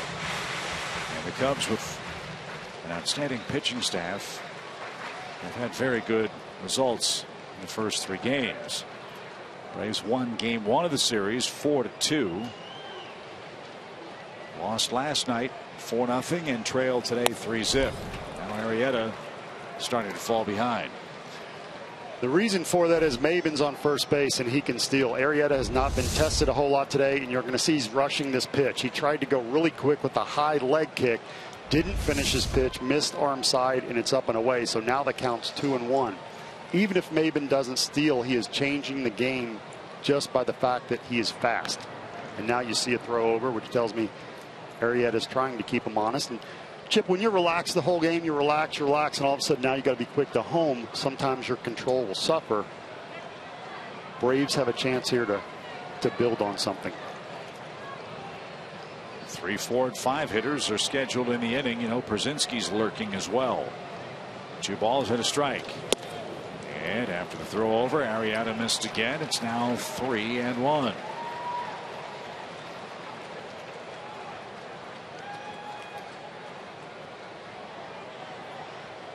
You see Joe Maddon start to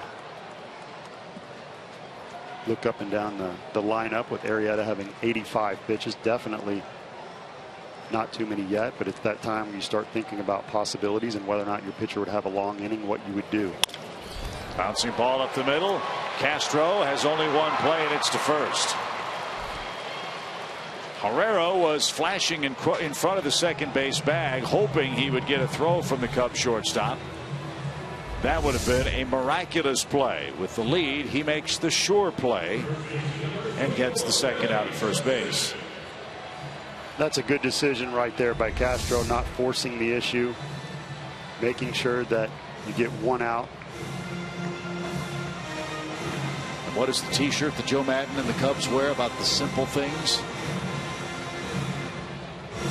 Do the simple things well, do the easy things well, something along those lines. That was a perfect example of what Joe Maddon was talking about. No need for a heroic play from Castro. He made the routine play. That'll allow Chris Bosio, the Cubs pitching coach, out to calm Arrieta down, let him get a breath, and face Kelly Johnson. And it's actually do simple better. Had to go through a note page there, but you're right on. And I think what he means by that is just don't complicate the game. Sometimes there's so much information that you get in that you forget about the simple things, and that's an example right there of you don't need to make a miraculous play that everybody's going to watch for the next couple days with a chance of throwing it into left field and getting something started. Take your out. And Arrieta, who's pitching well, that is the smart decision. Again, a shift on for Kelly Johnson. And the importance of that play, and it was again a smart play by Castro. If he tries the miraculous play and doesn't make it, Kelly Johnson with 9 homers would represent the tying run in the game. As it stands now, Kelly can hit it to Alvaretta and the Cubs would still lead.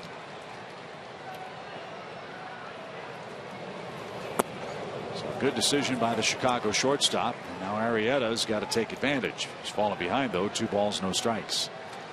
And your middle infielders have the best hands on the team, so a little razzle dazzle is what they love to do. So it was really nice to see him recognize that situation and take the sure out. But you could see he was tempted, and why you saw a lot of smiles after the play. Now here's a question for you. Is Arrieta thinking about the man on deck as much as the man in the batter's box? So Kelly Johnson's had great at-bats against him today. Kelly Johnson's hot. He reads the scouting reports. But H.A. Przinski is 7 for 10 off Arrieta. So you don't really want to pitch around Kelly Johnson to get to Przinski. That wouldn't make sense. But he's being very careful with him. And then the pitch before I thought was better than that one. That may have been a makeup call. But nonetheless, it's 3-1. We'll see if Kelly can work the walk or get a hit.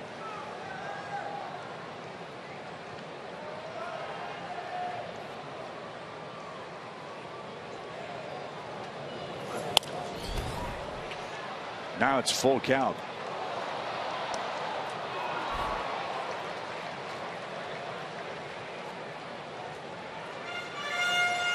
This is where Arrieta, because he throws 95 and he has a 91-mile-an-hour slider, you can get a hitter to chase right here. He's got options to go away with the fastball, in with the fastball, throw that power slider that looks like a fastball, and try and get the hitter to swing.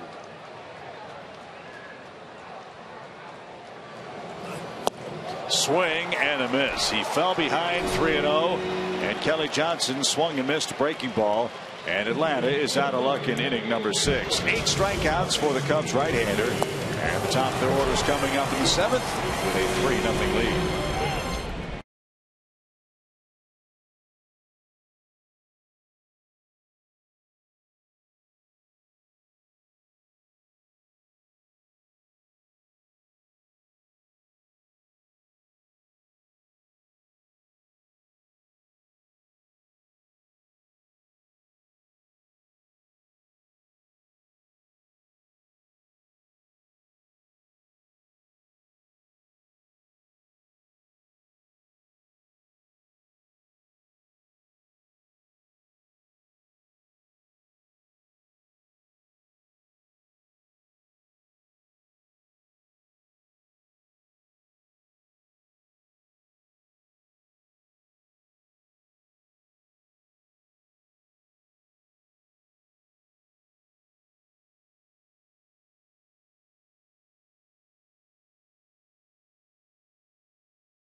Presented by Hyundai.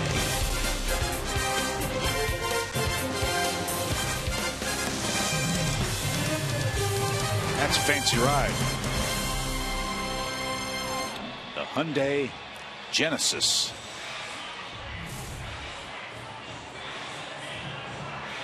Luis Avilan comes on for Atlanta. He'll work the top of the 7th. Shelby Miller, 6 innings, 8 strikeouts, 4 walks. And 3 Chicago runs, including a home run. Well, add to National Ice Cream Day and Christmas in July, Luis Avilan's birthday. Happy birthday, Luis, 26 years old. Luis has been a busy lad out of the Atlanta bullpen. That's why the acquisition of Ross Detweiler was so important for the Braves ball club. Luis Avilan tied with Kevin Segras to the Cardinals for most appearances in the National League. This is his 47th outing of the year.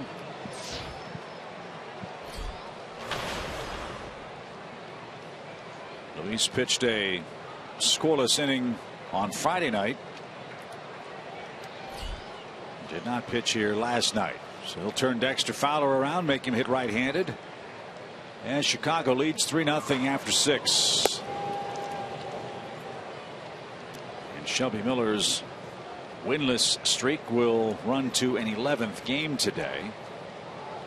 But he's in jeopardy of falling below 500. He's on the hook for what could be his 6th loss unless the Braves come back. And Fowler, a liner over a leaping Anderson Simmons.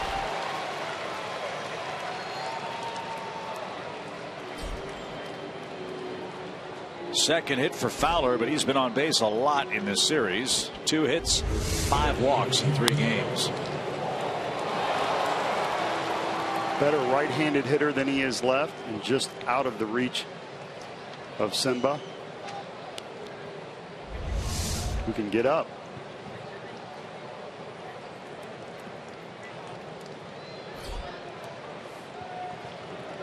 Three runs allowed by Shelby Miller, only 1 of them earned. That's a tough way to trail. That's his fate so far as Chris Bryant looks at a ball low. 1 ball, no strikes. Chris Bryant, the first Cub rookie since 2008 to be a National League All-Star.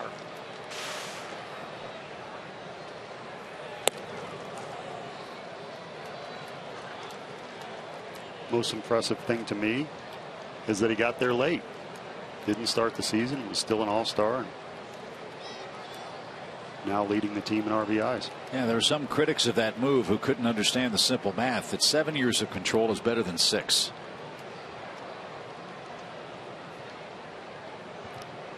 And that was as big a decision as anything for the Chicago Cubs to delay Bryant's move to the major leagues. They're having a very good year, and I'm not saying they didn't expect to, but if they come up a game or two short from the playoffs, will they kick themselves for not bringing Bryant up earlier? Oh, I'm guessing. I'm sure people will say that.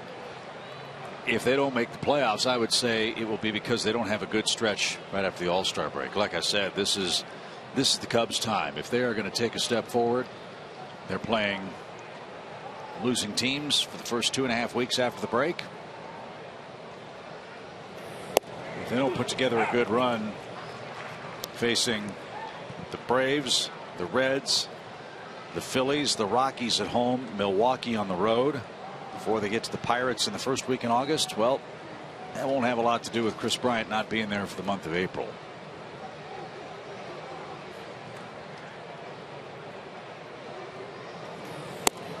And ball 4 outside, a hit and a walk, and it's Avilan's turn to find some trouble. 2 on, nobody out in the top of the 7th. That'll bring up Rizzo, who scorches left-handed pitchers, as you know.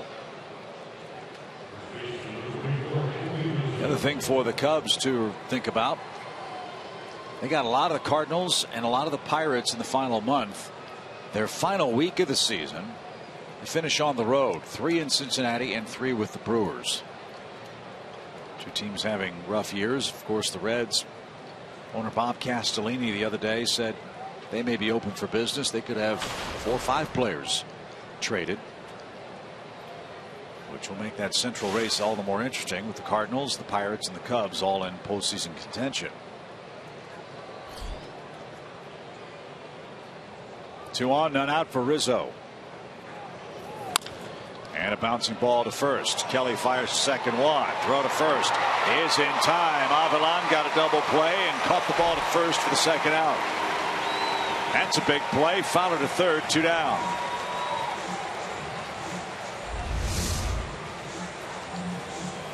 Cubs best hitter Avilan hits his spot.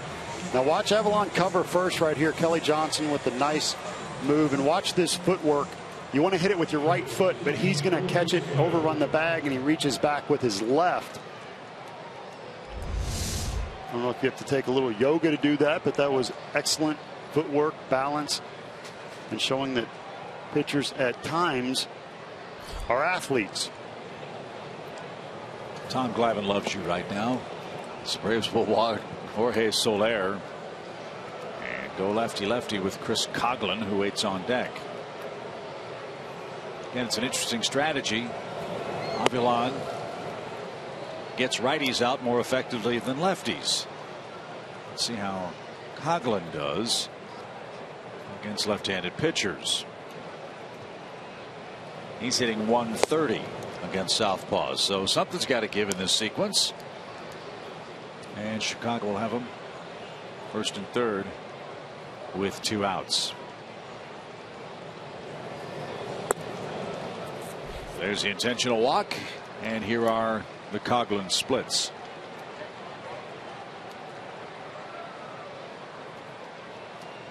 You're going to see Coghlan hitting 130 off of lefties. Now, you factor in what Avilan does, and then we kept Avilan in the other night when Schwarber came up to the plate, threw fastballs into Schwarber and did the job.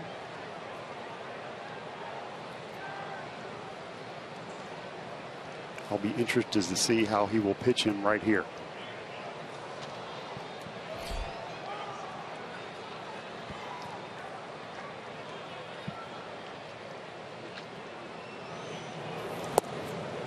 One ball, no strikes. Avilan doesn't have that true nasty power slider from a lefty or curveball that works as a good breaking ball, but that's not his best pitch. It's a hard sinking fastball, which is thrown away to right-handers. And I believe he did a nice job the other day of throwing it into lefties, because that's not a pitch that left-handed hitters see a lot, is that fastball in from another left-hander that runs in on their hands. That's a tough pitch to throw.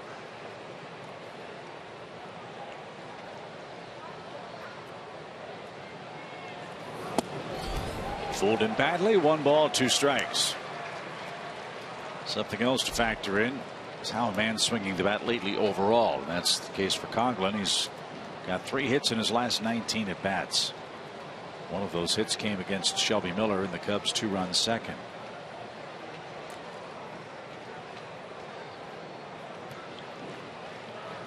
Runner at first goes. The pitch is a ball. Brzezinski will not offer a throw.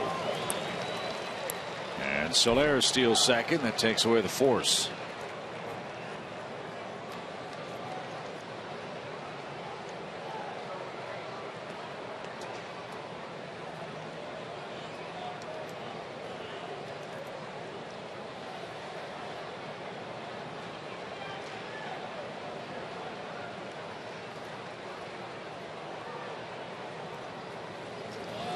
Swing and a miss. Avilan retires Chris Coghlan. Big strikeout. He pitches out of a mess of his own making. Cubs had him first and second with nobody out. A double play, an intentional walk, and a strikeout sends us to the 7th inning stretch. It's all Chicago in Game 3 of the series.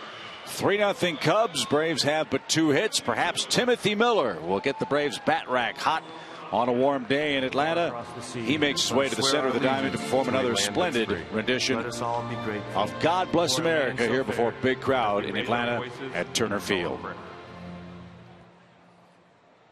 God bless America, land that I love. Stand beside her and guide her through the night with a light from above, from the mountains to the prairies to the oceans white with foam. God bless America, my home, sweet home. God bless America,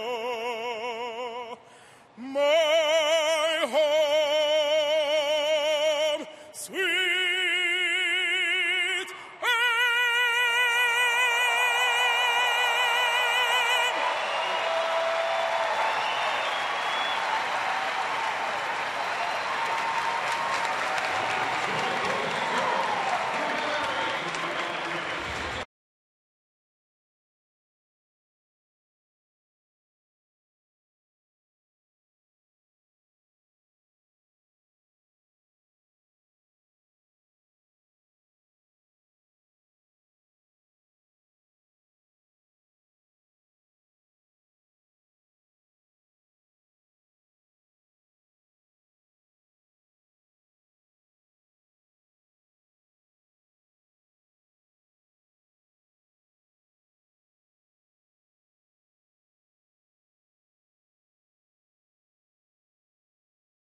Outdoors, right stuff, low price every day.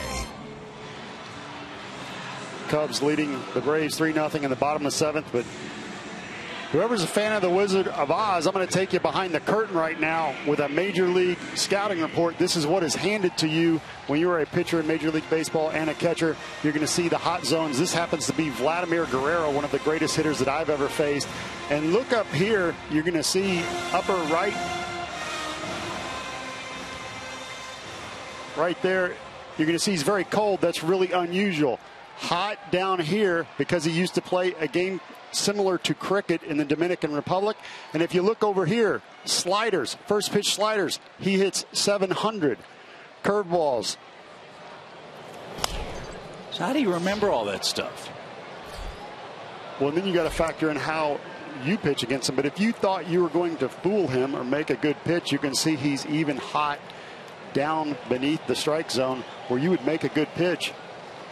You're in trouble. And so people would say, hey, who's the toughest hitter you've ever faced? And I said, well, it was Vlad because he could hit anything. Fly ball to left off the bat of A.J. Przinsky. Chris Coughlin's there. He's got it. First out. Later on in my career, they started coming out with such advanced scouting reports that were fantastic. And we realized if you want to try to get Vlad out, you got to throw him down the middle. I was going to say, you throw it ankle high, helmet high, he'd swing at it, maybe hit it out of the park. You throw it right down the middle, and he'd corkscrew himself into the ground. The helmet would fly off, and he'd miss it. That's right. He hit 420 on all sliders that year, that being 2009. But when you factor in how you pitch a hitter, you look at all of the information that you can get, and then you don't forget about what you do well. So that's your old scouting report book. Did they have that in folder format for you guys when you played? Did you have like a NFL playbook?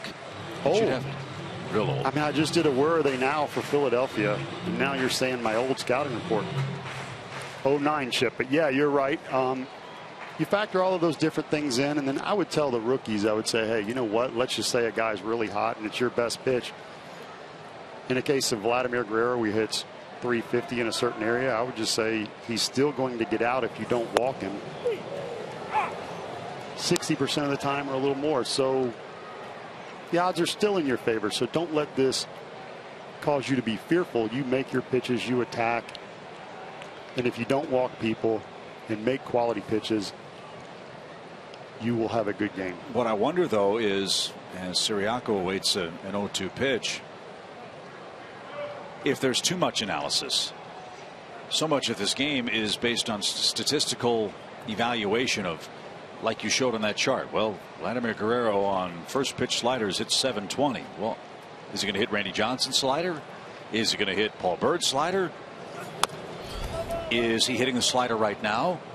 In other words, do players today rely on those scouting reports so much that they fail to observe the game and glean the scouting information just by playing and experiencing it themselves rather than relying on videotape or computer generated numbers that may or may not be as helpful as they think? You're right on. You have to do both. I like sabermetrics. The point of all the new stuff is to help you win a baseball game. That's it. So you factor it in. You make decisions based on that, but you also make decisions on how you feel that day, what's working for you that day, and the history of a hitter off you personally.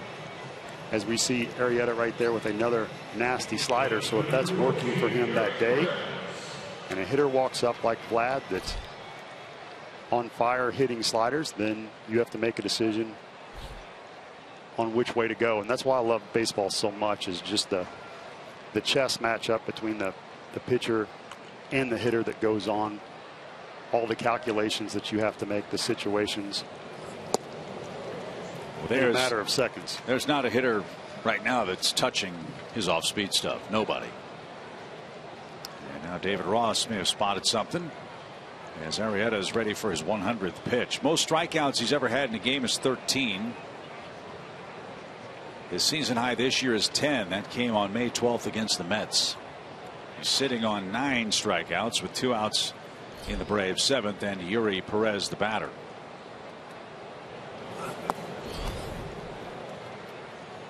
And in his last outing with the White Sox, Arrieta threw just 106 pitches and went 9. don't know if he's going to go 9 today on a warm day at the ballpark in Atlanta.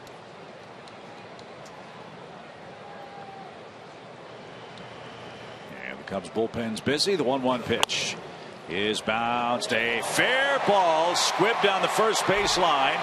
Perez on his way to second. Soler's throw is handled at second. It's a hustle seeing eye double by Yuri Perez with 2 outs in the inning.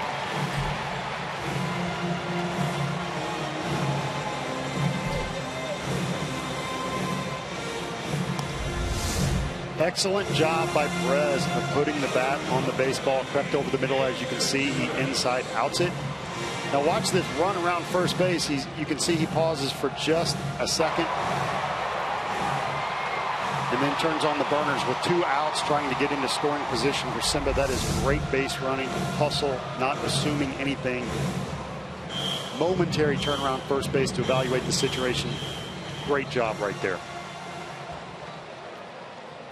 Anderson Simmons, the hitter. He's bounced out to third twice.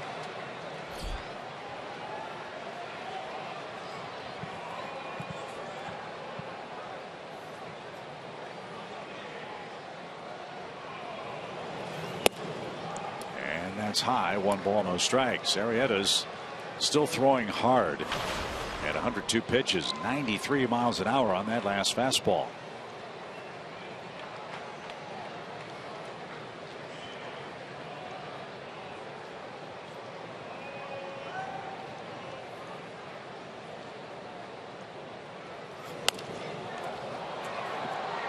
That's headed for the club level foul. 1 ball, 1 strike.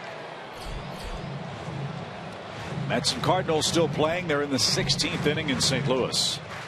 1-1. 2 on, 2 out for the Redbirds at Busch Stadium. Oakland crushed Minnesota 14-1 today. Houston beat Texas 10-0 today. A couple of big scores over in the American League. Here it's 3-0 Chicago in the 7th. That's headed for the seats foul. 1 ball, 2 strikes.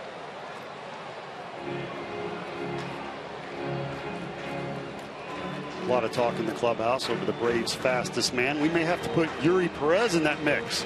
Sorry, Cameron Maben and Jace Pearson, but he looked pretty good going around first. Turned on the burners. He's a 20+ stolen base man at AAA this year. Haven't really had a chance to see him steal many bags. We've seen his speed defensively, though, in left. And here in the 7th with a double down the first base line.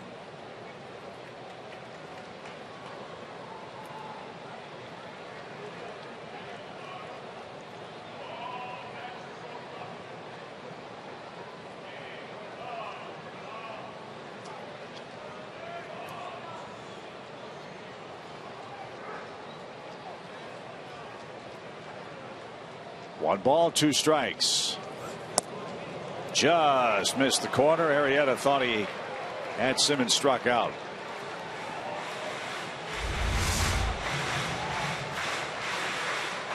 Sherman Williams box strikes right there.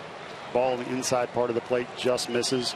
Arrieta wanted it, but nice call right there by Tim Timmons. David Ross tried to steal a strike. Pitch was off the plate. Now a 2-2 count. And then almost hit it. A walk would bring Joey Tradoslavich to the plate. And he would represent the tying run. Hamilton was wearing a 44 jersey. Size 44, that is. He'd be at first base with a hit by pitch. Almost undid his belt buckle at 95 miles an hour. Not too comfortable. Simmons steps out and regroups.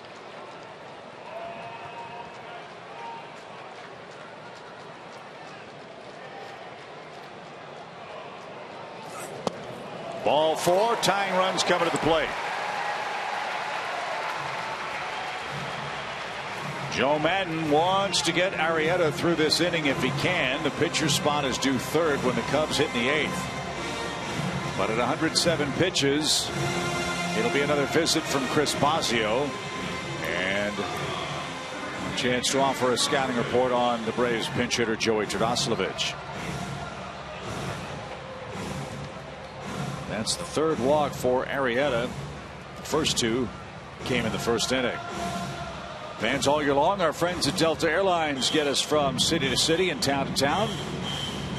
We are off to St. Louis, Baltimore, and Philadelphia starting on Thursday. That will take us into the month of August, if you can believe that. Braves will be back home for a 7-game homestand beginning August 3rd. The Giants will be in for 3. Then the Marlins are in for 4. Braves have a quick pit stop to Tampa Bay over a 2-day stretch. Then Arizona for 3. Then we go to San Diego and then to Chicago.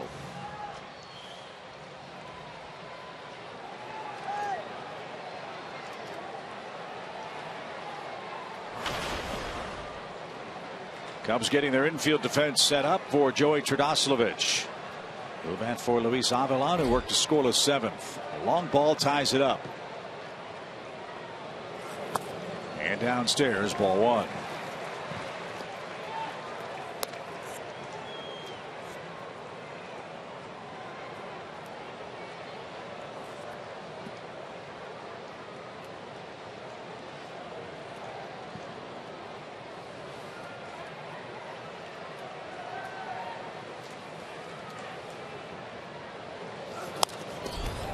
He had a good cut. Yes, he did. 1 ball, 1 strike. Joey's been up and down a couple of times with the big club. June 9th, his first big league home run. It was a pinch hit homer against the Padres. First Brave whose first homer was a pinch hit home run since Freddy Freeman hit one out against Roy Halladay against the Phillies in 2010. That one is just fouled down the right field line. That would have scored 2. Instead, it's strike 2.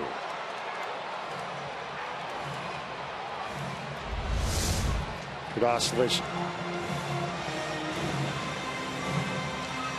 pulling that great slider that Arrieta has thrown all day in down the line, just misses. Always saying baseball is a game of inches, very close. And after that big hit, Trdoslavich was sent back down, kind of like Frazier with a low ERA. But hey, we're going to release you. Sometimes that's just the way it works out. But he's had a great attitude and done what's asked of him. And Joey got hurt this spring, sprained his wrist trying to make a tag play at third base. It took him a while to get back. Pitch taken low. 2 balls, 2 strikes.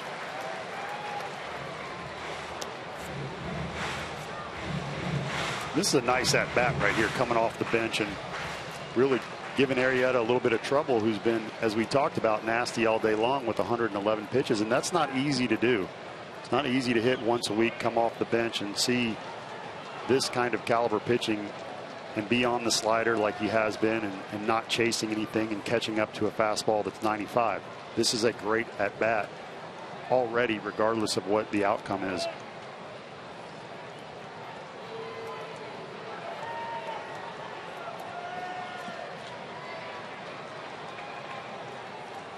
.111 pitches.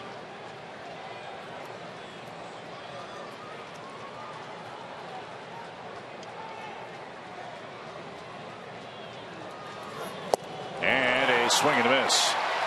That's 10 strikeouts for Jake Arrieta. And if that was his final pitch, he finished with a flourish. The Braves strand a pair in the 7th. We go to the 8th. 3-0 Chicago.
out-of-market fantasy players. Live or on demand on over 400 devices. Blackout and other restrictions apply. Get MLB.tv today. Let's see if the Braves can get to the Cubs. They trail 3-0 with only 3 hits. And our Toyota key play of the game, the pitching of Cubs starter Jake Arrieta.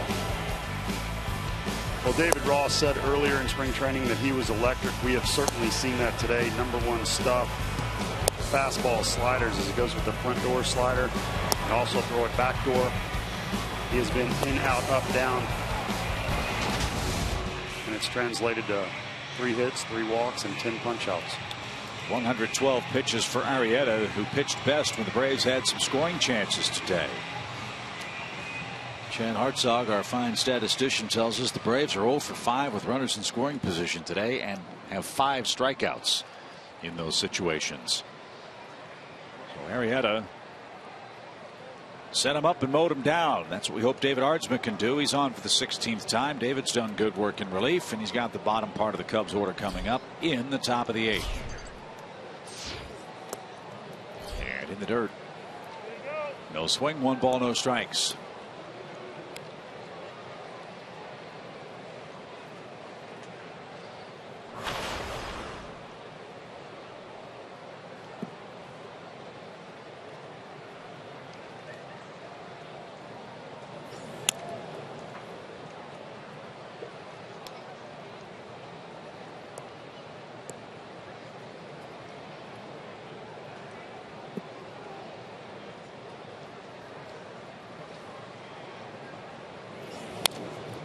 That's out of play, foul by Starlin Castro.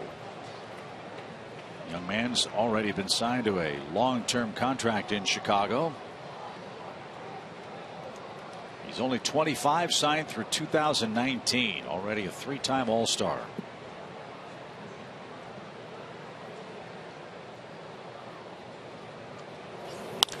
And a line drive into right, a base hit for Castro. Castro had 846 hits in his first 5 big league seasons. That's the 2nd most in the history of the franchise's modern era. Only Glenn Beckert, who was Ron Santo's roommate, had more hits in his first 5 years. You saw a fastball away from Ardsma. I'm not picking on Ardsma. He's a great pitcher. 2.45 ERA, but it was 91 miles an hour, and you saw the difference. His slider was 81, and that's typical, and he throws from his ear. He's got some deception. He's very effective. Arrieta has been throwing 91 mile an hour sliders today with 95 miles an hour fastballs and hitting his spots. So I know the Braves miss Freddy Freeman, and I'm not trying to stick up for the hitters. I'm just saying it was a tough assignment today. And you have to give credit where credit is due, and Arrieta has thrown a great game. Hope you heard our chat with Freddy Freeman in the 3rd inning today. And some fluid drain from the wrist. Another cortisone shot or 2. This one's popped up. Long run Peterson. That ball curling toward the line. Jay still going and got there in fair ground to make a catch. And Ross pops out for out number 1. Freddie resumed some baseball activities today. Made some throws. Took some ground balls. The big news is tomorrow he'll be re-examined. And then he'll take some dry swings. Check out the right wrist. See how it feels. And if all goes well, he'll maybe get a little light BP or some cage action, I think he said, or excuse me, hit off the tee was what he said. And then if all goes well, perhaps Freeman could go out on a rehab. Here's Kyle Schwarber. Go ahead, Paul. Braves do not appear to be buyers at the deadline. John Hart has made that clear, but getting Freddie Freeman back will certainly feel like that and give an emotional boost to the team. Yeah, the guys are playing hard. They're short. I mean, it's putting it very honestly. It's not a power-laden team even with Freddie Freeman. And the 25 games that he has missed, the Braves are averaging over a run and a half less per game without Freddie Freeman in the lineup. Braves have gone 11-14 entering today's play with Freeman disabled. Schwarber grew up in Ohio watching Joey Votto swing the bat. And although he wanted to be himself, he studied Votto's approach, and you can see a little bit of similarities there. I wonder if the Reds would think about trading Joey Votto, trying to get out from under an enormous contract that Votto has signed. That's meant with no disrespect to the talent of Joey Votto, but even with that big contract, boy, I think he'd be a nice pickup for a team looking for a good first baseman and a great hitter. It's been rumored that Aroldis Chapman, Mike Leake, Johnny Cueto, even Jay Bruce might be available for the Cincinnati club. Now the All-Star festivities have concluded.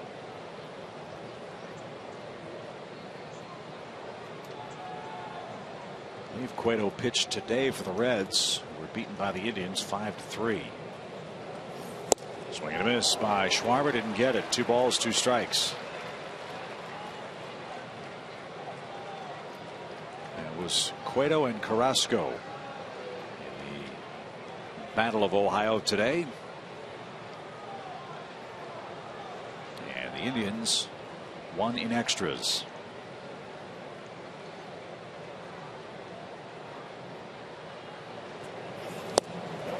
Schwarber couldn't stop himself, and he's down on strikes. Hartzma carved him up.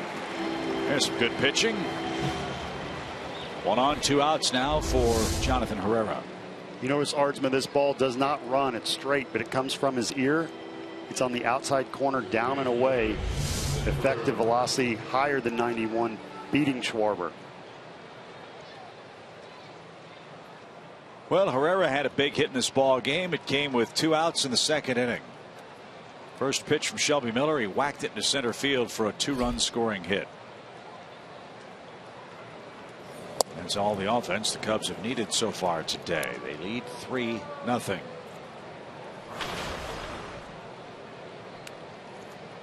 Herrera's had a nice game. Made a nice play in the 1st inning. Got the big hit. They may have super glued the C on his helmet the right way. Remember, in his first at bat, we had that great catch by our camera crew. The C was shaped like a horseshoe. Once he got to first base, the Cubs took care of that. And Herrera's had a good day. The pitch is out of play, foul, 2 balls and a strike. Herrera hasn't gotten a lot of playing time in July. He's only gotten 21 at bats. He has 8 hits in those 21 at bats. Many of them have been big.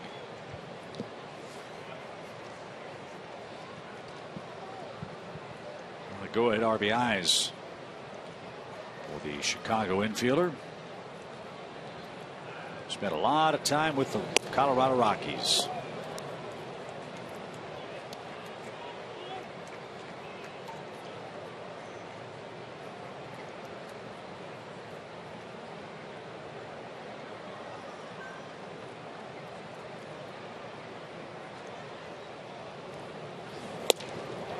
Didn't get it. It's out of the zone. 3 balls, 2 strikes.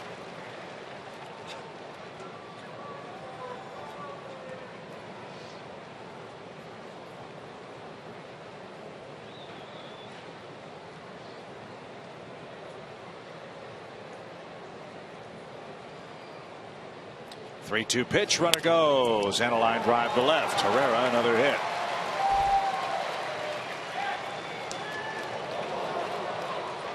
And throw back to second, very nearly picked off Starlin Castro. Heads up play by Yuri Perez right here. Kind of dekes him a little bit. Looks like he's going to go elsewhere, and then fires a bullet back to second.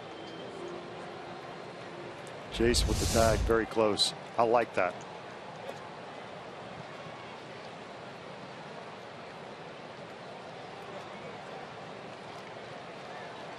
So Chicago threatening in the 8th, 2 on, 2 out. Cubs have 7 hits. Dexter Fowler has 1 of them. That came in the 7th off Luis Avilan.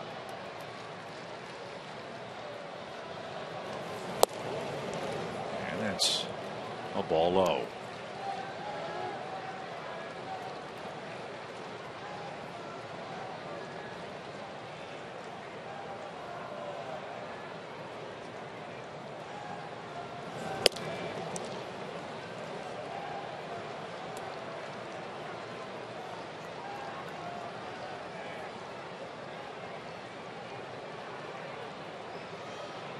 Did you see John Lester over there teaching the young guys about pitching? Bounce to first. And a race to the bag. And Kelly got there a step ahead of Dexter Fowler. Nothing doing for Chicago in the 8th. Top of the order coming up for Atlanta. Peterson, Maben, Markakis. Still a manageable game. It's 3-0 Chicago.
SAA, proudly serving the needs of the military community for over 90 years.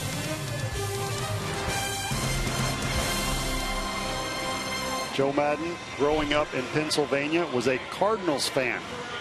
And when he was 13 years old, 1967, he sent a letter to Harry Carey, who announced that he was watching the Cardinals game. So then he got his Little League picture and mailed it back to Harry Carey, and a few weeks later it came back signed and went on his wall in his bedroom, along with a poster that was unsigned of Terry Bradshaw.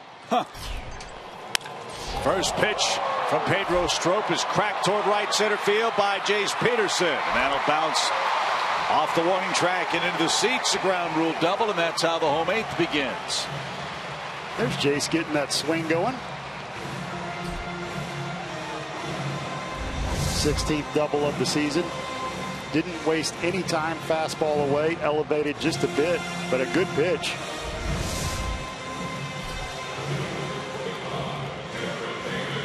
So Pedro Strop in his 45th game.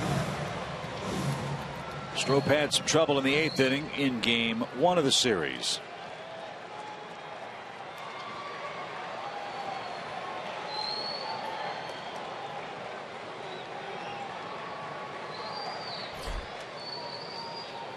Cameron Maben, runner at second. Again, the Braves looking for their first hit with a runner in scoring position today.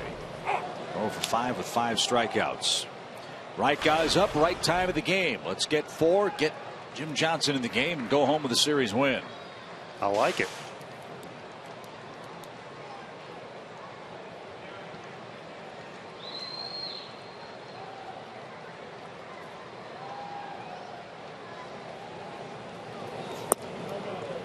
It's a little low. 1 ball, 1 strike. Cubs are using a bullpen by committee. Strop the first man on in relief for the Cubs today.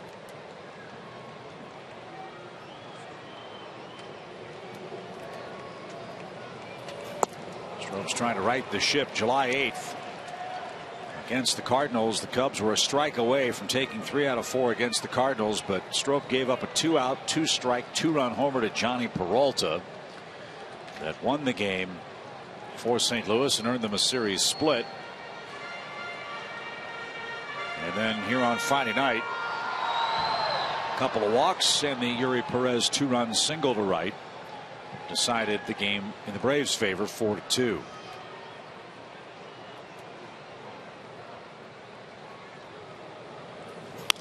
Ground ball toward third. That won't advance the runner. Bryant the peg to first. 1 out. Braves are 0 for 6 with a runner in scoring position. And now Markakis the batter. Nick is 0 for 3.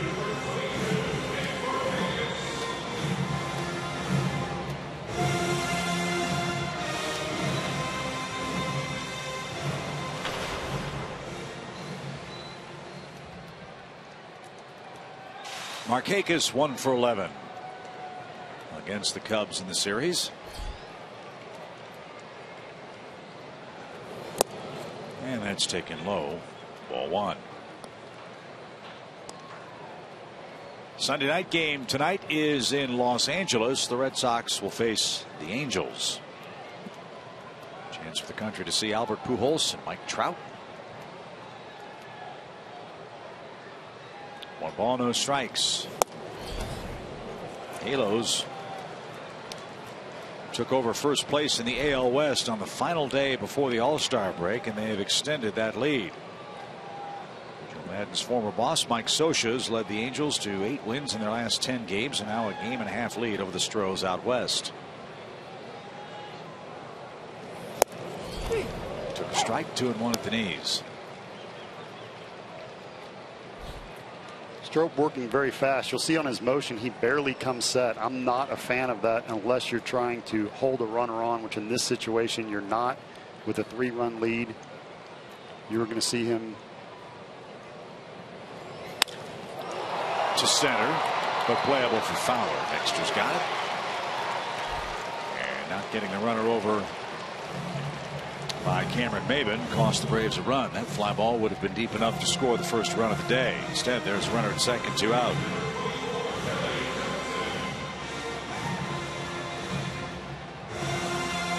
I do think Maybin did a nice job putting the ball in play on a slider that was down away. It was a nasty pitch, but I would have liked to have seen it to the right side of the field, and I'm sure he would have as well, instead of pulling it so that Jace couldn't advance.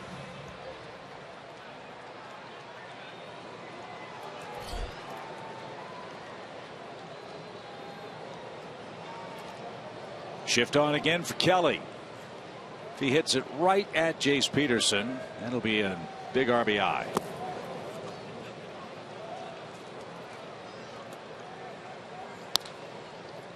Braves are 0 for their last 10 in this series with runners in scoring position. Yuri Perez had the last hit with a runner at second or third. That was the game-winning hit.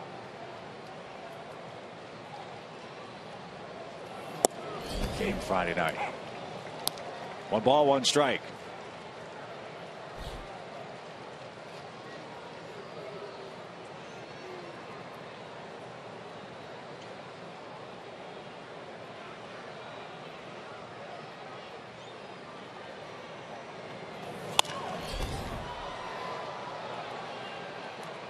Now 1-2.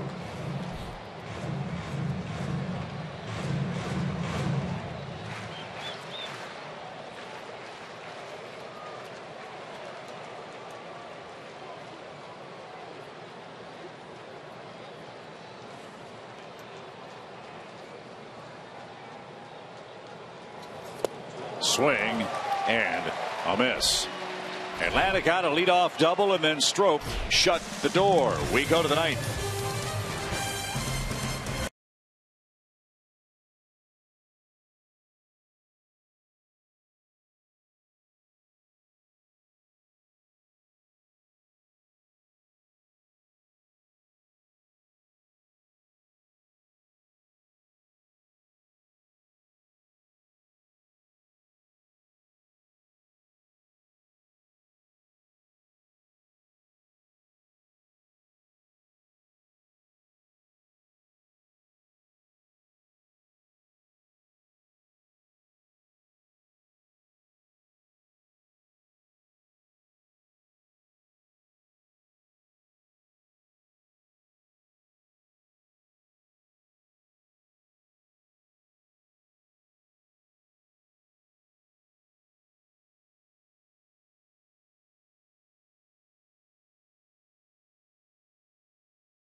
Warren Spahn, and Greg Maddux.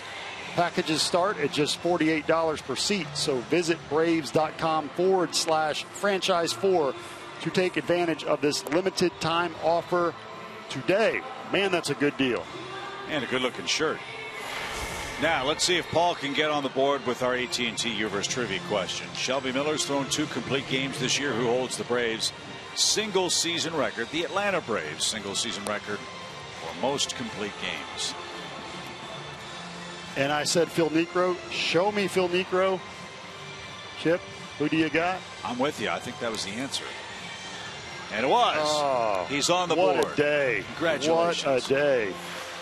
You said there was a chance, and you were right. On National Ice Cream Day, you can get sprinkles, Paul. You know why? Sprinkles are for winners. 3-0 as we go to the 9th. Well, you could see it coming. I thought of CC Sabathia yesterday. Tried to get half a point because I thought of him, but didn't trust my gut. Today I did, and am rewarded. Aroldis Vizcaino with that nice ERA, only 4 innings, but he has pitched well since coming up. You see right there, 2 walks and 4 strikeouts. Great stuff, as do a lot of these young Braves pitchers. And a swinging strike for Chris Bryant. Bryant's 1 for 10 in the series. Couple of walks today. Trying to become the first Cubs Rookie of the Year since Giovanni Soto. Didn't know this until I looked it up in the book. Cubs have only had 5 Rookies of the Year since 1960.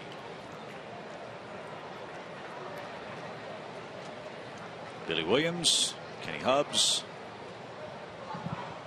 Jerome Walton, Kerry Wood, and Giovanni Soto. 1 ball, 1 strike. And Chris a little late, 1-2 your count. Well, you can see Vizcaino, the last 2 pitches, 99, 98 miles an hour. Pierzynski had trouble catching it and missed his spot just a little bit. But the point I'm making, Chip, is that it's easy. It's easy gas. Right on by Bryant. That down and away strike at 99 miles an hour. And that's the thing about Vizcaino. If he can throw strikes, his fastball is overwhelmingly good. And nice. He's got closer stuff if he throws strikes.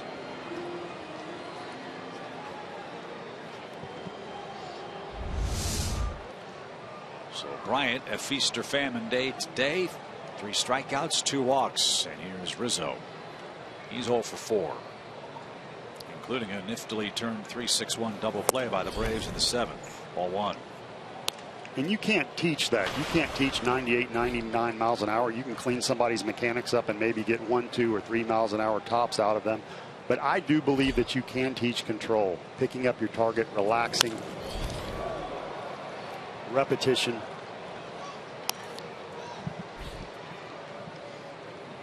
And so when I see a young man that can throw with an easy motion 98, 99 miles an hour, I get excited at the potential and what he could be to the Atlanta Braves.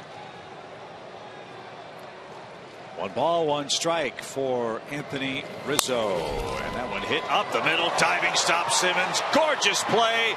And a low throw.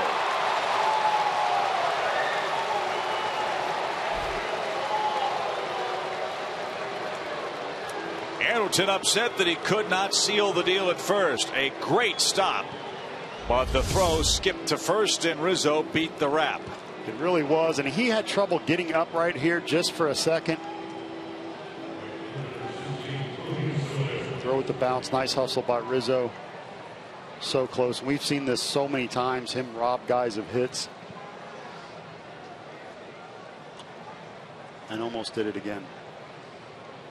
Freddy Gonzalez thought about a challenge, but not enough evidence to change the call. So Rizzo an infield single. And that'll bring up Soler. A 3rd inning home run against Shelby Miller. His last home run came May 29th against Edinson Volquez. This guy can hit a fastball. That one pops away from Pierzynski. AJ had a couple skip past him in the ball game today. That's unlike him. Wild pitch.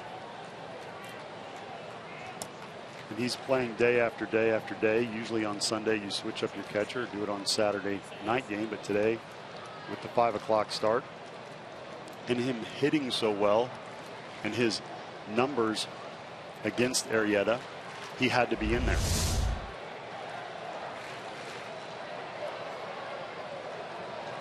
We're just overcooked by Vizcaino.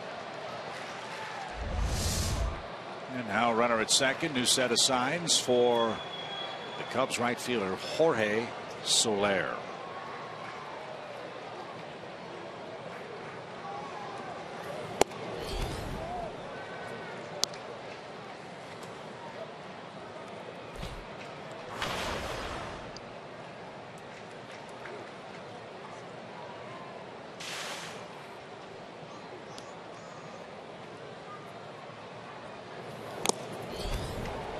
Get it.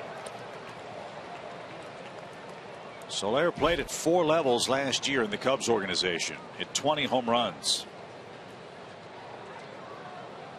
Drove in 77. At Mesa, Tennessee, Iowa, their AAA affiliate, and then 24 big league games with the Cubs. Grounding ball foul, 2 balls, 2 strikes. And this is power on power. Soler on that first swing was thinking one thing, 2-run home run instead of I'm going to get this run in 2-0. And that's his call on whether or not he wants to go for the downs or try to ease up on his swing when a guy's throwing 98, 99 miles an hour and just put the ball in play. Now with 2 strikes, we'll see if he cuts down on his swing or continues to swing as hard as he can.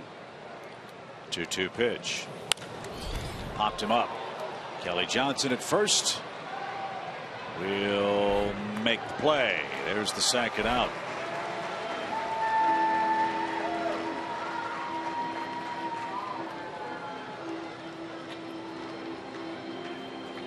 So here's Coghlan. Chris Coghlan singled, scored, struck out twice and walked.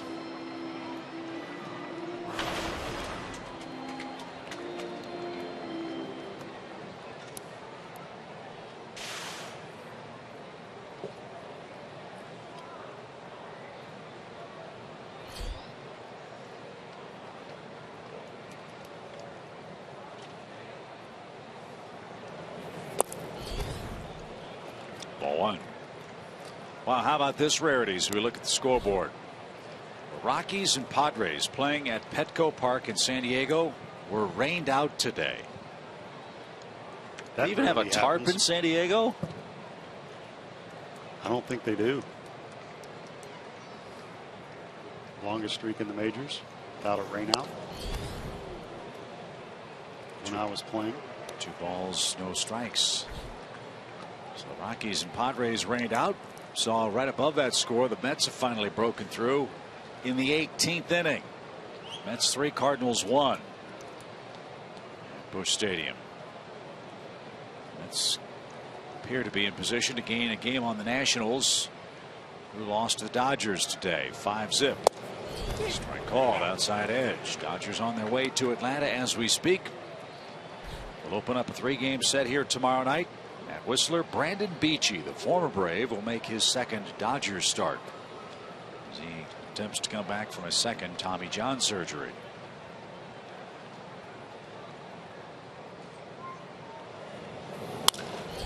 There's a fly ball well hit toward the gap in left center field, and that's going to bounce off the fence.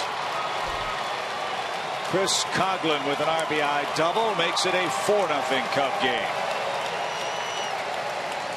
He can flat out hit. He's had a great series, got some really big hits for the Cubs. This one fastball away. Not a bad pitch, but not a lot of movement to it. Coghlan looking away. Hits the pitch where it was pitched. And that's a good learning experience for Vizcaino because you have a right-hander on deck, Castro, and Coghlan, who hits righties better, so you wanted to be really, really careful there, be picky.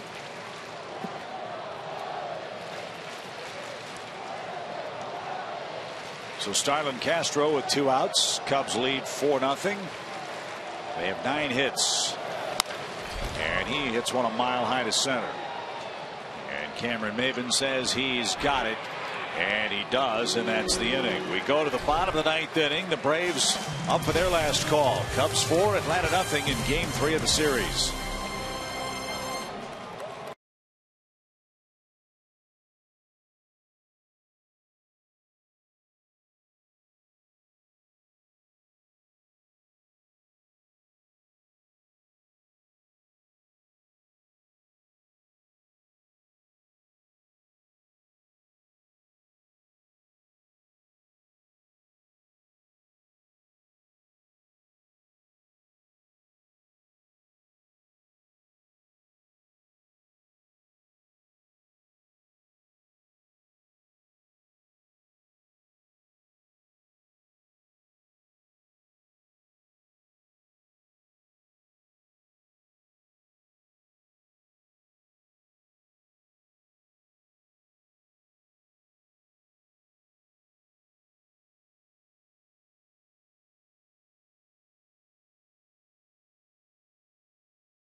Ninth for a free post-game concert. Hope you'll join us. VIP field and backstage passes are available now. Get your tickets at braves.com/concerts today. 4-0 Chicago the lead. The Cubs have 4-hit the Braves, trying to turn in back-to-back shutouts against the Atlanta Ball Club here in Atlanta. John Lester and company turned the trick, and now James Russell is on, former Brave. Remember, James Russell started the final game of the year last year for the Braves. Yes, he did. And having a good year for the Cubs. You see that ERA at 1.71. Only 21 innings, but coming out of the pen. And as you said, Joe Madden is kind of closer by committee or finishing the game by committee, however you want to look at it. Has a number of different options. But I've seen some good arms and good mix come out of that pen. It's been better than what I've expected.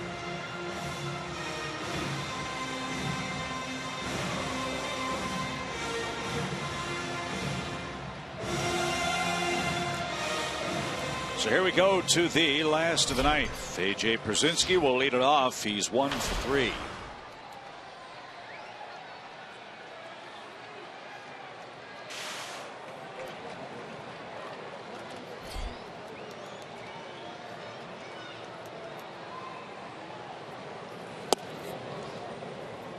And that's taken for a ball. 1 ball, no strikes.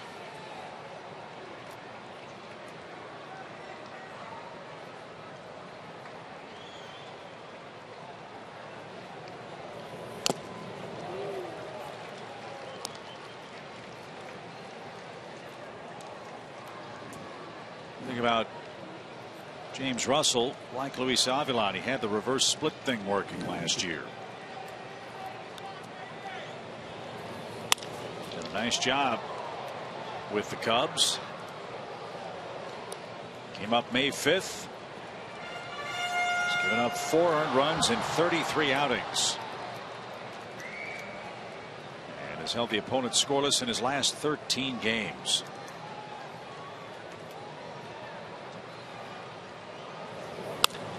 And a shot to right Rizzo for the first out. Russell also an interesting trivia answer. James Russell, as a left-handed pitcher, has made more pitching appearances than any Cub in the history of their franchise. He surpassed Willie Hernandez with number 324 on May 19th against the Padres. Think about that. Cubs, a charter franchise in the National League.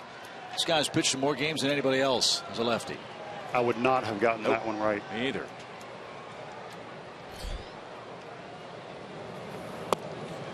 That's the first out in the ninth, and he's got Pedro Siriaco in the box.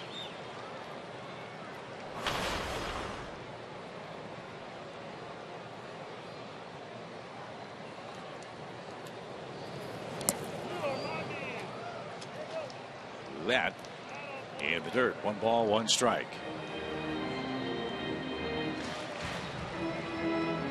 Enjoyed talking to Freddy Freeman earlier this game.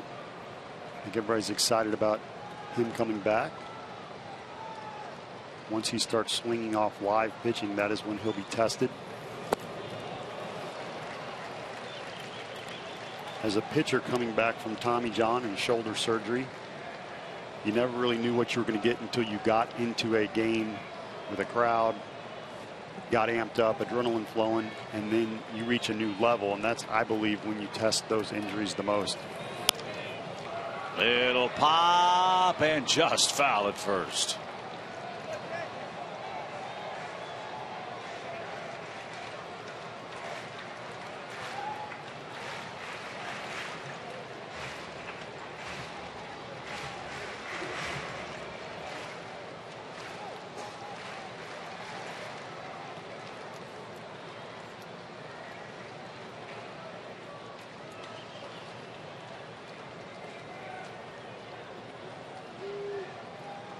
One ball, 2 strikes. Base is empty in the Braves' ninth. And a swing and a miss. Russell gets Siriaco. 12 Braves have struck out in this game. 10 of them by Arrieta. Stroke got 1. Now Russell's got 1. And Yuri Perez trying to keep the game alive.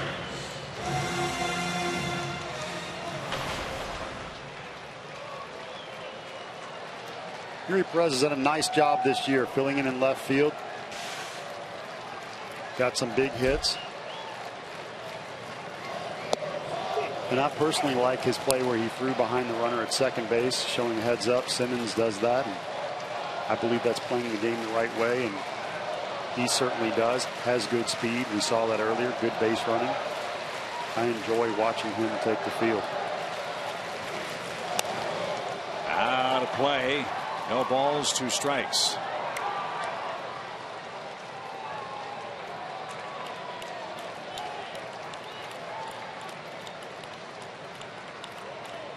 Yuri Perez has the last Braves hit with a runner in scoring position. That came in the 8th inning on Friday night. Braves were 0 for 8 with Risp today, and a bouncing ball foul. We're still alive.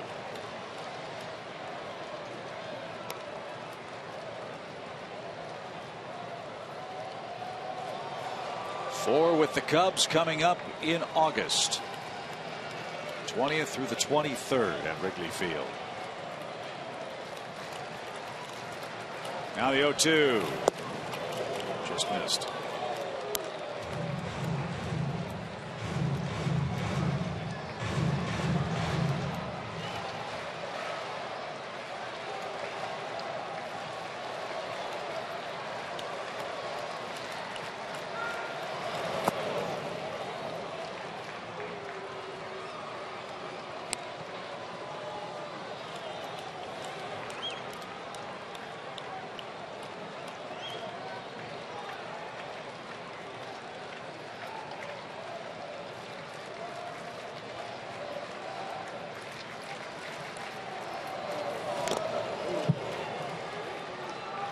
Was fouled away, still alive. 2 balls, 2 strikes.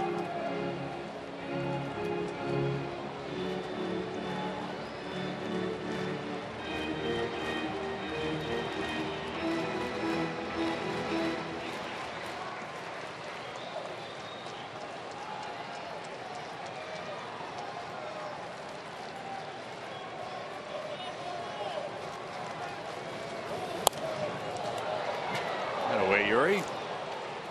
And this is what I'm talking about, Chip. He's a tough out. He refuses to go down. He's putting good quality swings on the ball.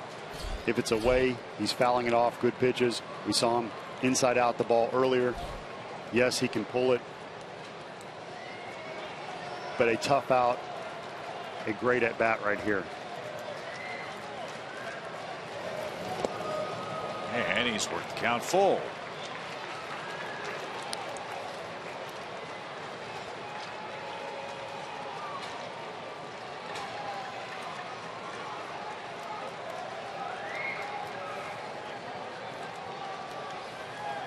Freddie Gonzalez and Joe Madden having a little stare down right there.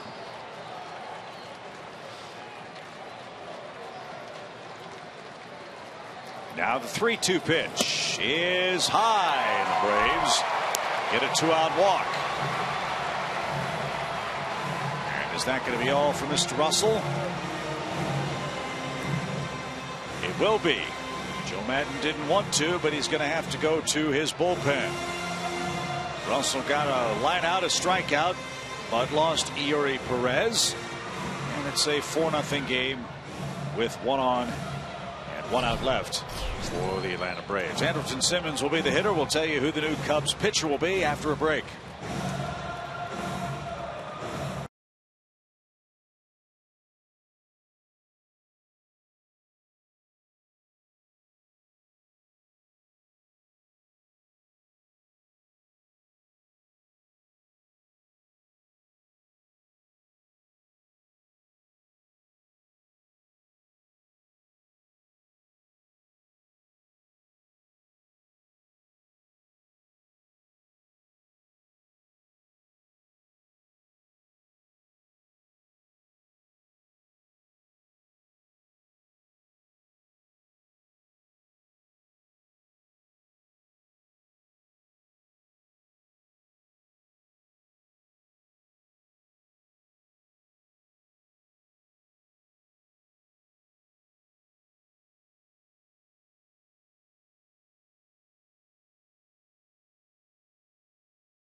By AT&T Uverse, Delta Airlines, and your local Ford dealer.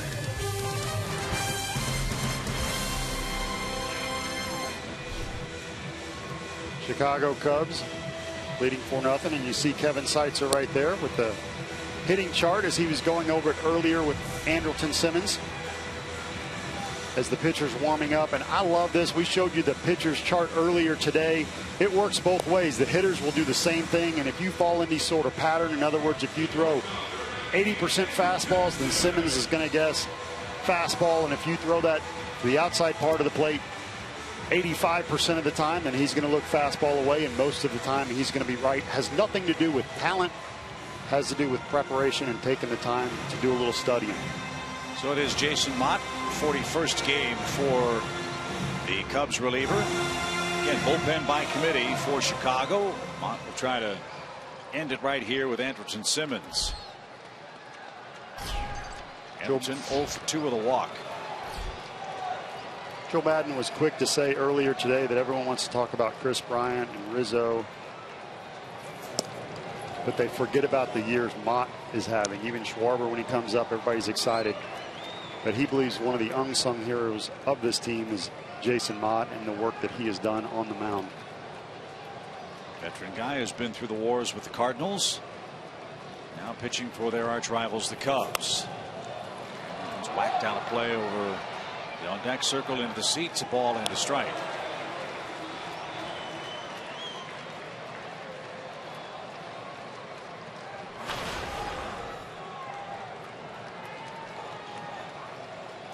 Mott saved 42 games for the Cardinals in 2012. Didn't pitch in 2013.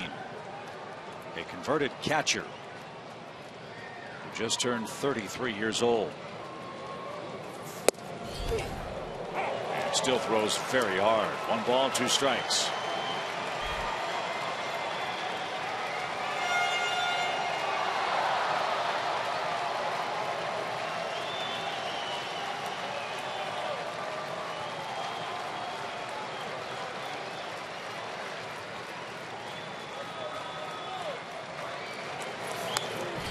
back to the screen. By being through the wars, I mean Jason Mott has pitched in the Division Series, the League Championship Series, and the 2011 World Series for the Cardinals when they knocked off the Rangers. You close out the 9th inning of Game 7 in the World Series. You are as battle tested as you can be as a late inning reliever. And the Cubs are hoping that Mott can help lead them there someday. The pitch. Out away. This is a case of knowing yourself. He does not have a straight fastball. Converted catcher who throws from his ear, mid-90s, and so he's not looking to dot up the outside corner. He's going to go right at you and let the movement take care of itself and try to get you out with his aggressiveness and movement. And he's not going to be too fine. And most of the time, it works. But we hope it doesn't right now. 1 ball, 2 strikes. And low bridge to Andrelton. 2-2.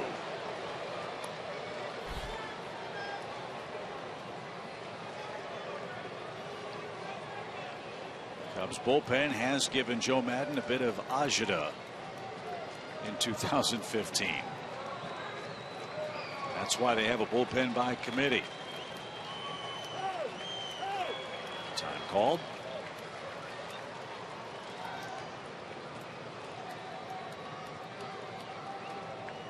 Cubs are 21 for 33 in saves this year. It's not a save situation for Mott. The lead's too big. 2-2. Ooh, his line down the right field line. That ball is fair and headed for the wall. Simmons spoils the shutout with a 2-out, 2-strike double to right field. It's a 4-1 game. Charge the run to Russell. Johnny Gomes is going to step into the batter's box. I love watching these Atlanta Braves. Simmons' 15th double this season. You see the crowd responding, and he's going to go with this pitch that's away, elevated, hitting it to right center field. Excuse me, down the line. And I love the fight of these Atlanta Braves. They never say die. And Chip, we've had to wait till the 9th, but we got action. See if Johnny Gomes can keep it alive for Atlanta with Jace Peterson on deck. Gomes part of a very good Braves pinch hitting core this year. The Braves avoid a shutout in back-to-back games. Now they've got not a huge comeback. Ground ball to short. Astros got it. And the throw to first in time, and the Cubs take 2 out of 3 in Atlanta. Joe Madden's Chicago Cubs now 49-41. They beat the Braves 4-1 behind a masterful performance from Jake Arrieta. He wins his 11th game. Shelby Miller falls to 5-6, and a big crowd of Braves fans heads home unhappy today. 4-1 your final. We'll recap it for you after this.